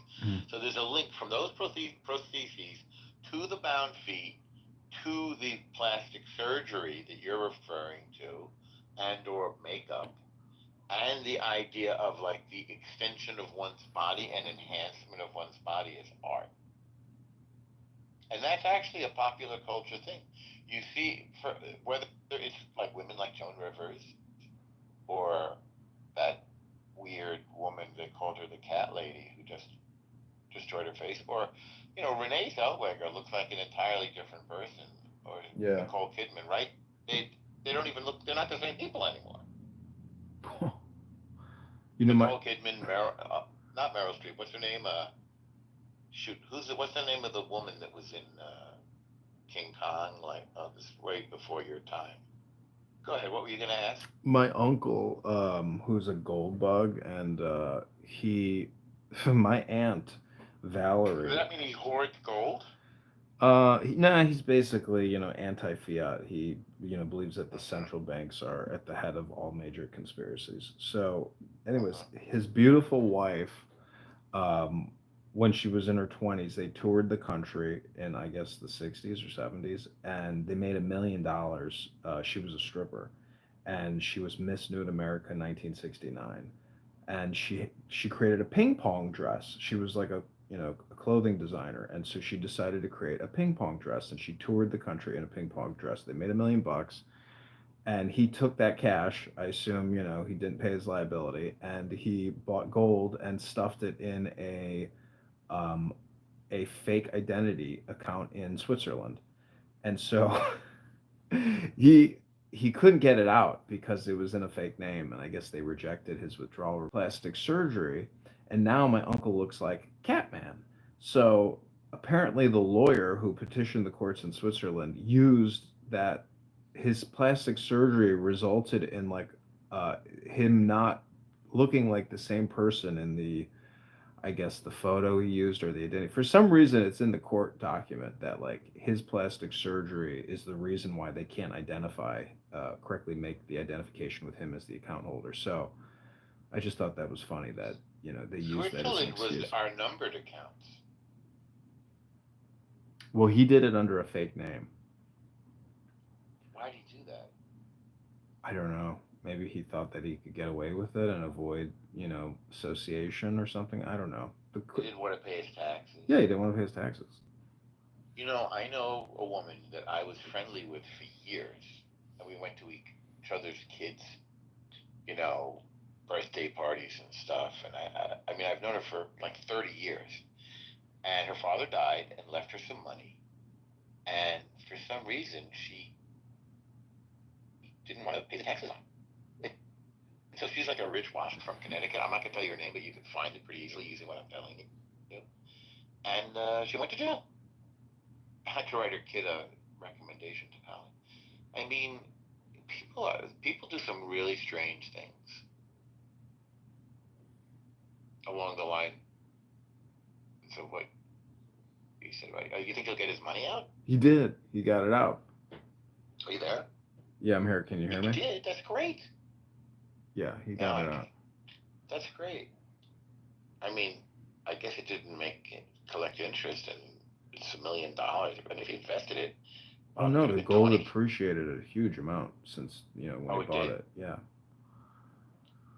I didn't know you could just deposit gold. Are you saying it's in a safety deposit box? Mm-hmm. Yeah. I know somebody who was a pot dealer who smuggled all this money out and got caught. Like, yeah, when he got busted, he had to give it all back. Ill-gotten gains. Yeah. People try to go to the farthest ends of the earth to avoid paying taxes. Gamblers, people go to the casino. If they make a lot of money, they go to one cashier window. They go to another cashier window. They don't want to get, reported, I guess. I bet the casino records that stuff. No? I mean, I have a friend who's a multi-million-dollar successful poker player, and he was telling me how, they go from one window to that window. They don't cash in all their chips. They come back. They go, they break up their cash outs right, to avoid the reporting. But anyways, yeah, so I was, this morning was supposed to be my big, part 2, end of the summary, the conclusion of all my filming. And Mojo gets clipped, so we were supposed to do a Mystery Science Theater 3000 show today. That was you weren't the only person who announced it. What's the name of this lovely creature that's in? Oh, it's P. How do you like that, P? I just called you a lovely creature. That's pretty cool. I didn't, I was really serious too. I was like, I guess it's late. I was spacing out. How do you like that for an unfiltered reaction? You're welcome. It was so honest. It's one of the most authentic responses. Very nice. I'm pleased with myself. I mean, a moment of transparency. So funny. Do you know what's going on right now, John? In the news? No, what I just was saying. No, I don't know what you're referencing. I saw somebody in the audience. I want to know who it was because, we're talking about all this stuff.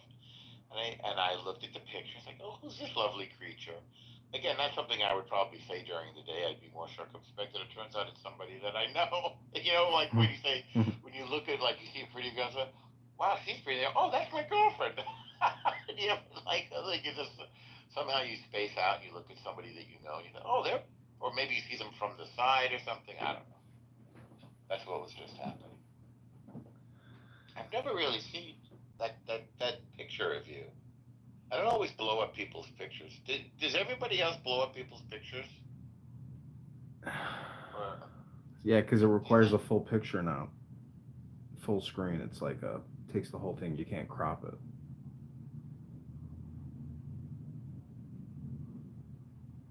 But when you see people, do you always look at the full picture? I mean, most people don't have pictures of themselves anyway, right? It just depends. I have all these cell phones, and this one that I'm talking to you on right now, I removed 3,000 screenshots. I'm like a screenshot addict, and so I have so many photos of people from Clubhouse on, that I just put onto my main computer. It's just unbelievable how much data and how much, images and videos I've created off of this platform. I don't know. It's an interesting platform. It's, because Twitter is the big tech. This is a startup, but it's been a really fun experience. But today's show with Roger Mayhem was supposed to be basically not just that Mystery Science Theater, but a way to critique and analyze this app how people are using it, how people are listening to it, and basically to prove that it's a total waste of time, um, and that there's no real education happening. It's all entertainment, and it's just nonstop toxic communication, low IQ, stupid information transmission. Um, I kn- I've learned a tremendous amount. I've done really interesting things. I read the Psalms in Hebrew. I've never done that before. Actually, it's like this led me to put on tefillin. This led me, to learn more Jewish stuff. This led me to learn more about Israel. I got a fantastic internship from my kid from this app. Oh. I'm serious. I got a really great relationship out of this app, and I got a business connection that took me to the other side of the world. It didn't work out, but I did pursue it, and it clarifies my thoughts. Listen, I really like talking to you. We had that Tanya moment, which I'll probably never forget. It's funny that I say that. I remember the moment, but I don't remember the words. Do you remember that page that you shared? I mean, I can't remember which one it was, but Is it like being a glass, like the relationship with God is like we're sitting next to a glass filled with water Oh and yeah, we don't yeah, realize? yeah, yep. That book's great. I'm looking at it right now. Maybe I do remember it. But see, there's a reason not to take drugs. See if I can get my copy of that book that I bought because you told me about it. It's basically It's the Jewish Tao Te Ching. It's all about duality and non-duality. It's so smart, and this is why most people I find to be horribly toxic and obnoxious, because I would rather be not in Clubhouse but the book club. You see the big difference there between the book club and what Clown House is. That's my point. That's my point, basically. But no, I'm not disagreeing with you. You're right. A friend of mine just published his book about Ralph Waldo Emerson. People like Ralph Waldo Emerson, so I recommend that book, and I recommend Emerson, of course. I can't find that Tanya book that I bought because of you. I have a different book here that a friend of mine wrote, actually the rabbi's son, called Touching Tanya, which is really, really good. Oh, you want to read it? You want to read a page? Of this book? Yeah. Yeah, hang on. Yeah. I hope I can pick a good section. It's a pamphlet, really. I have it in my hand. I'm still looking for the thing that I guess I'll find it. I'll make a mental note. I'll stumble across it. If you want, you can tell me what page it's on, so when I find the book, I don't want to go looking through. I have so many stacks of books, it's like they could fall over on me, bury me. Hang on, I'll put on my glasses and see if I can find something. You might find it too arcane. Hang on. Let's see. So this is Touching the Tanya, Chapter 1. Because it's a Jewish book, I started from the back, and that was actually made much more sense than reading it from the front. I'm seeing if this is what I want to read. Well, try this, okay? Were you ever confused as to why at times you desire to be kind and spiritual, and at other times you just don't care? Do you ever beat yourself up for doing things that are not aligned with what you value and stand for? Is it hard for you to understand why every day it feels like you want a different kind of life? Interesting? Yeah. Can you hear it? Okay. So this is his commentary, obviously. This is like at the end of the book, but I opened the book from the back to the front, so this is the first thing I saw. By truly understanding and realizing that you are made up of two souls, not one, much of your confusion in life begins to fade away. You're not crazy for desiring conflicting things. You're normal. Possessing two souls that are diametrically opposed to one another means that every moment of your life, by definition, will be disappointing to at least one of your two souls. So this whole thing is about how like we have our feet on the earth, but like our, metaphorically speaking, our hearts are like yearning to connect to God, but we have to live in the real world and therefore do practical things. And how do we like bring holiness into everything that we do? That's me telling you what I understand of Hasidus and Tanya. Yeah, I think that's exactly what it is. And, these despicable people on these apps, and they're never, man, I mean, I was in this room yesterday, and it was so funny because they were like, this guy's an actual congressman. He's a fucking congressman. I can't, they were going ballistic. And I was like, you all sound just like a bunch of obnoxious Jew haters. They're like, Jew, you got it. Like, they are insane. And there's this, one evangelical, I suppose, Christian woman with a very loud voice. And boy, like, it's to like, if somebody goes on and on about that type of topic every single day, I mean, it's like the basis of absolute neurosis, insane thinking. um but it's just, it's not even political. It's just like, it's warped, but they just don't like Israel. And it's so amazing. Like, I've talked to Daniel. I was like, Daniel, could you imagine if this anti-Semitic piece of shit was just put on a plane and dropped off in Tel Aviv and given $1,000, like, or had no, like, if you haven't been there, that's the whole thing. It's like, you need to go there and realize it's just like where you're from. It's no different. Just people just don't want terrorism. Correct. Well, they're fascinated by and obsessed with Israel. They don't understand how it exists. And it is kind of a miracle if you think about it. It's like, Yeah. let's make the thing we've always wanted. Let's just make it. Yeah, it was pretty amazing. I mean, I really like. We're going to speak Hebrew, of course. What do you mean we're going to speak Hebrew? Nobody's spoken Hebrew for 2,000 years. So what? We'll speak Hebrew. It's like, and they're doing it. Like, you hear the Hebrew, and it's like, these guys are speaking Hebrew. Yeah, I would really like to go back there and, spend a couple months studying there, just to be in that, in in a Hebrew, setting. Let me test your Tanya glossary of Hebrew terms. What's nefesh? Soul. It says physical intelligence governing the workings of living beings. So physical intelligence. This is what I thought it was. Maybe it has a different meaning in Tanya. Okay, what is neshama? Well, guess what? I was going to say the same thing. So I guess they're dividing us into the two souls.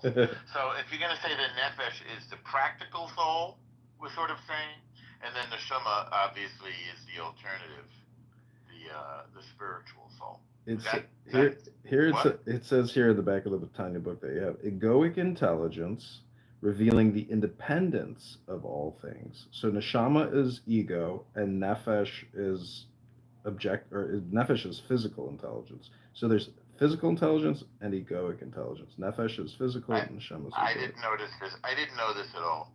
I did not It's very complicated. It is, isn't it? Glimpsed it. Yeah, I only glimpsed it. I love being. I used to go to this class every single day with Rabbi Ronnie Fine on this app. Are you aware of that? Yeah, I was watching him on YouTube and on here. I liked him on here more than on YouTube. Yeah, I like him and liked him too, but I listened to it and I feel good afterwards, but I didn't really understand what I was listening to. And I started putting on tefillin, in part because of him and because of that. Yeah, I haven't put tefillin on in a while, but I like to think that every time I study Torah, that's like the true tefillin putting on, and Sure. Yeah. I kind of wish you would convert because I think you have a Jewish soul. I mean, if ever I had to think of somebody who did it, I think it would be you.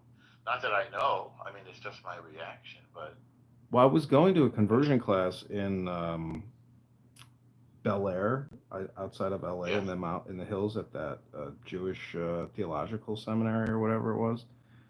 And Yeah. yeah, I had The this. Chabad one? No, it wasn't Chabad. It was probably very reformed, but it was a big facility in Bel Air, like a very nice place. And the rabbi's name is Rabbi Zvi. And Yeah. one time he's writing on the chalkboard, and he farts, and he goes, Oh. "Every time you're studying Torah, it's a direct transmission from Hashem." Kind of wild.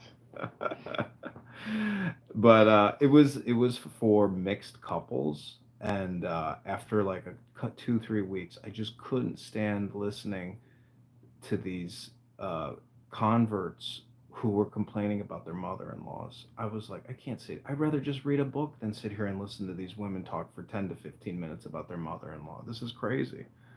Well, I feel that way about these group experiences too. I'm not really that interested in what a lot of people like people's like neuroses and stuff. I'm not that interested.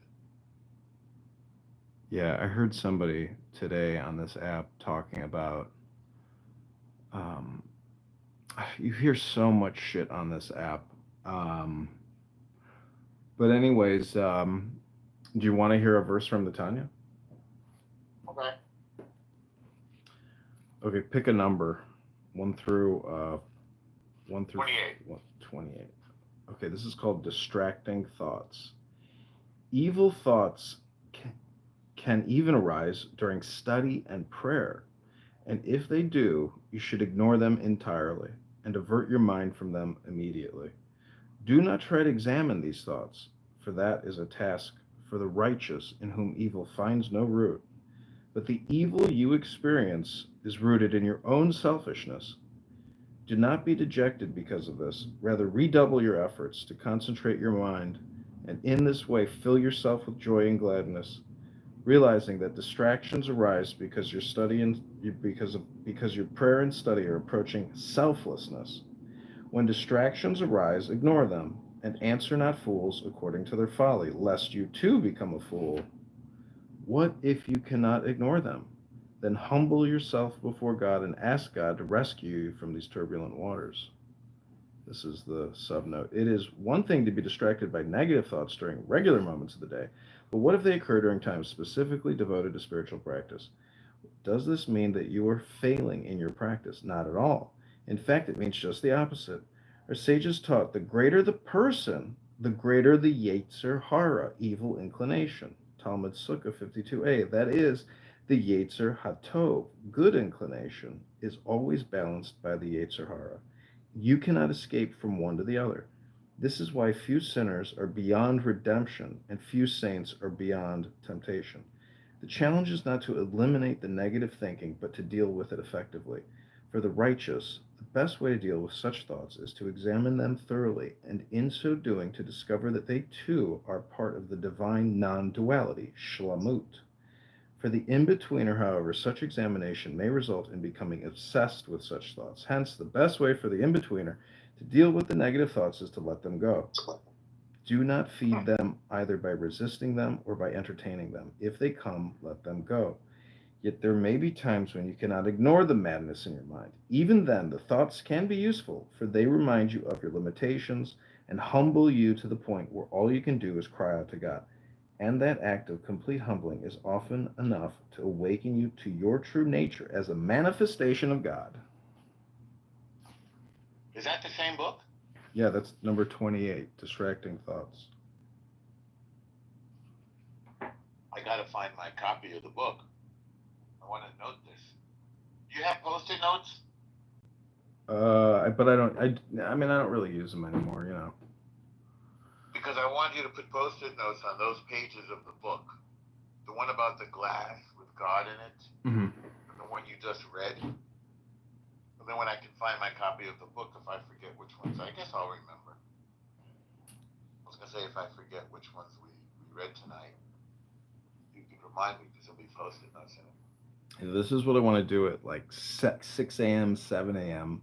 on this app is read books like that or read Tanya. And give people positive programming early in the day, because people will go from 7 a.m. to 1 p.m. listening to some psychopath girl, you know, uh, be hyper verbal on here.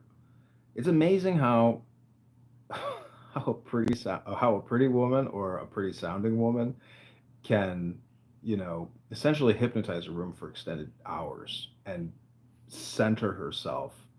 But because, of that attraction, people will listen to her for hours. Yeah.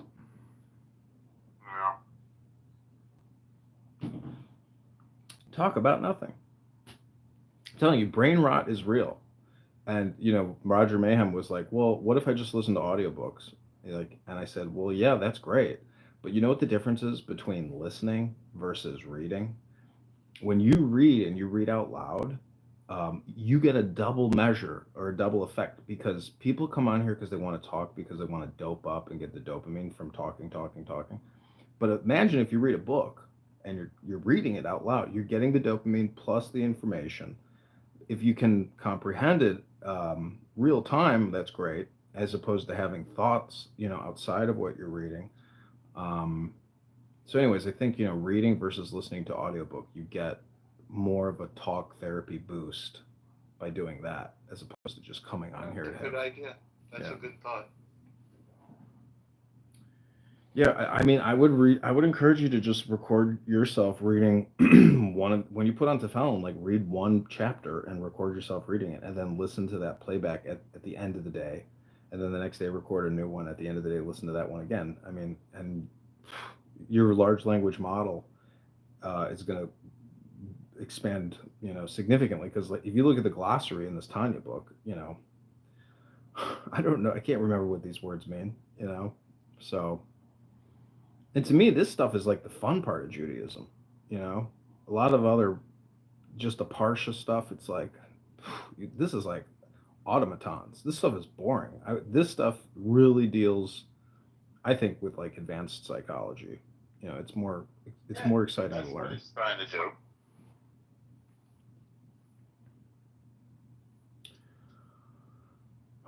But I like a lot of books. I mean, the Tao Te Ching is amazing. The Upanishads from India are amazing. Rumi from Persia is amazing, and it's really almost like the exact same thing. It's just, the words are just a little different, in terms of placement, but it's a lot of the same words.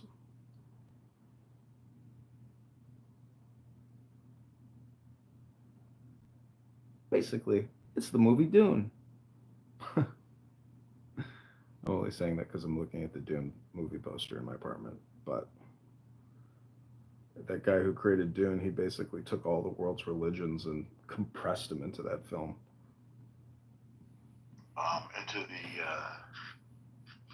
Into the novel. The novel's amazing. Yeah, yeah.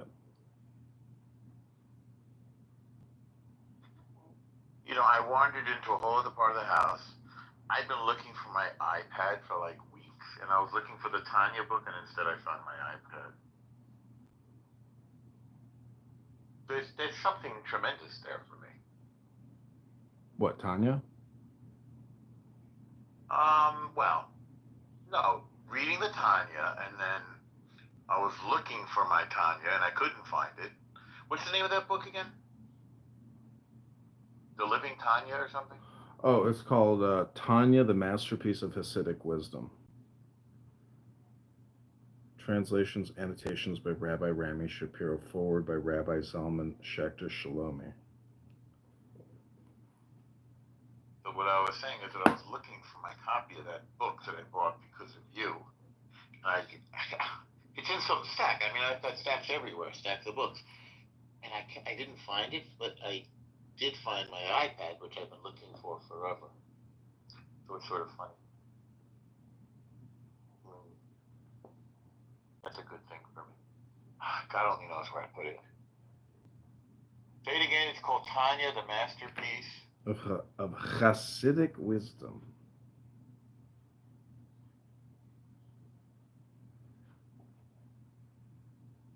Maybe I'll buy another copy. I've bought probably five, 6, 7 copies. I think I bought 7 copies of that book because I give them out to all my Jewish friends because I'm like, you know, I went to Chabad and I was like, do you know what? I was talking to this nice young Jewish guy. I was like, you know why I'm here? He's like, why? I'm like, because I wanted to tell you about this book called Tanya. And that I showed it to him on Amazon and he bought it on Amazon on the spot. He's like, if you really recommend it, I'm gonna read it.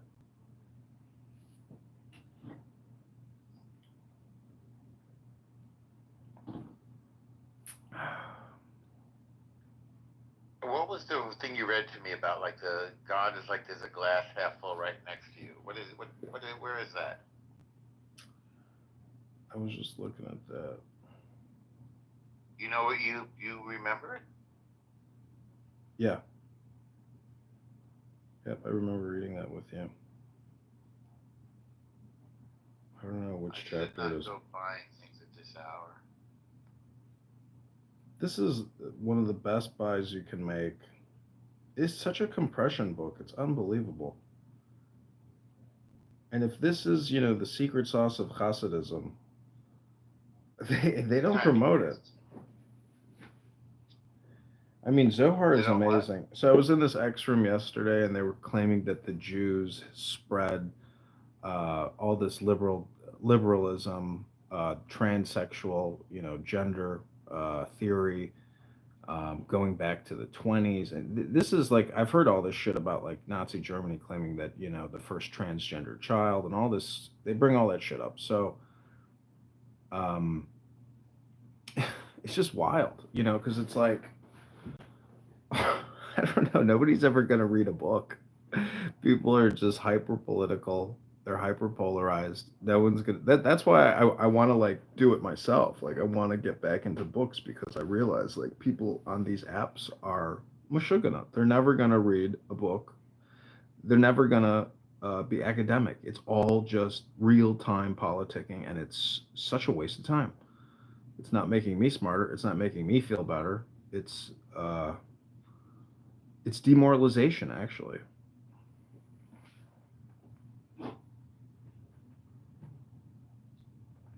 People are so pissed. Did you see Speaker Johnson was at the Kotel davening with a kippah on? People fucking the brains are exploding. They're like, what the fuck? Well, I don't know if you see the responses on X, but people are, you know, this is the funniest thing about Judaism is how gaslighting it is for people. And when our leaders are being good allies and friendly and kind and supportive, people are all these free Palestine people, their heads are just like they can't believe it, you know, especially a lot of the crazy conservative ones. I don't know, did you see Speaker Johnson at the Kotel yesterday or today? No. Remarkable, just remarkable. I mean, it's unbelievable, you know. It's so amazing too. It's like Judaism is in everything. I was thinking today because when you graduate, I went to infantry school in the U.S. Army at Fort Benning, and when you graduate, you get a blue cord, and I really like that blue cord. But and then you know I'm looking at Tefillin, or not Tefillin, I'm looking at Tzitzit, and traditionally there's like a blue cord with the Tzitzit. It's not just all white cord. There's like a blue cord, one string, one blue or something. So I'm just like, all of this, our whole history is just integrated. You know, human history is integrated with Jewish cultural influence, or you could call it like astrological influence, even. Um, Kabbalah and the Christians have been intermingling, you know, for thousands of years, and it's all right there if you're willing to study it and, you know, enjoy it.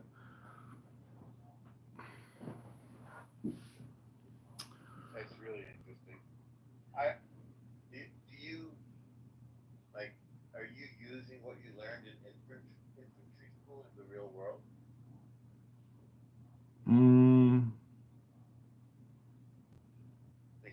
What is infantry school like? They teach you how to Basically, dig a foxhole. Yeah, I would say actually what I'm programmed most from that experience is probably the exercise. Um, you know, having my routine at the gym, uh, and having done that for 24 years now, that to me is like the biggest programmatic blessing of that experience. is my workout routine. You know, it's pretty standard, but I think it's like fully comprehensive. That's very good. Yeah, that's usually, I think, my default answer is, you know, just the exercise, because it's not like I'm engaged in any kind of combat or anything like that. I mean, my situational awareness is usually pretty heightened when I'm out in public. Um, you know, so many people are just on their phones, just waiting to be victims.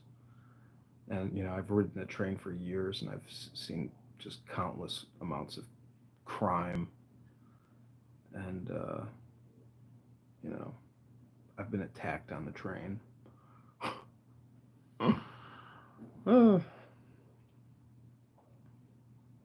What was it like when you made it to your 40s? Was it like an awakening, a triumph? Like, have you ever had My like 40s? yeah, Nothing. I was still just, well, I became a father, and I was, you know, and I shouldn't say nothing. I became a father, and I experienced the pleasure of not living for myself, living for another creature. mm-hmm. And that was a real change for me. I became less interested in myself.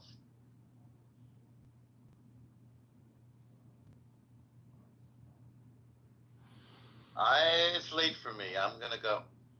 Okay, have a great evening. God bless. Take care. Same. I bought the book yet again.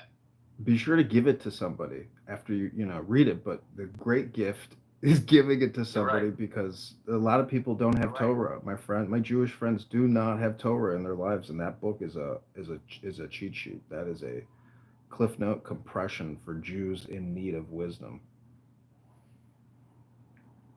Okay, take care. Good night. Bye.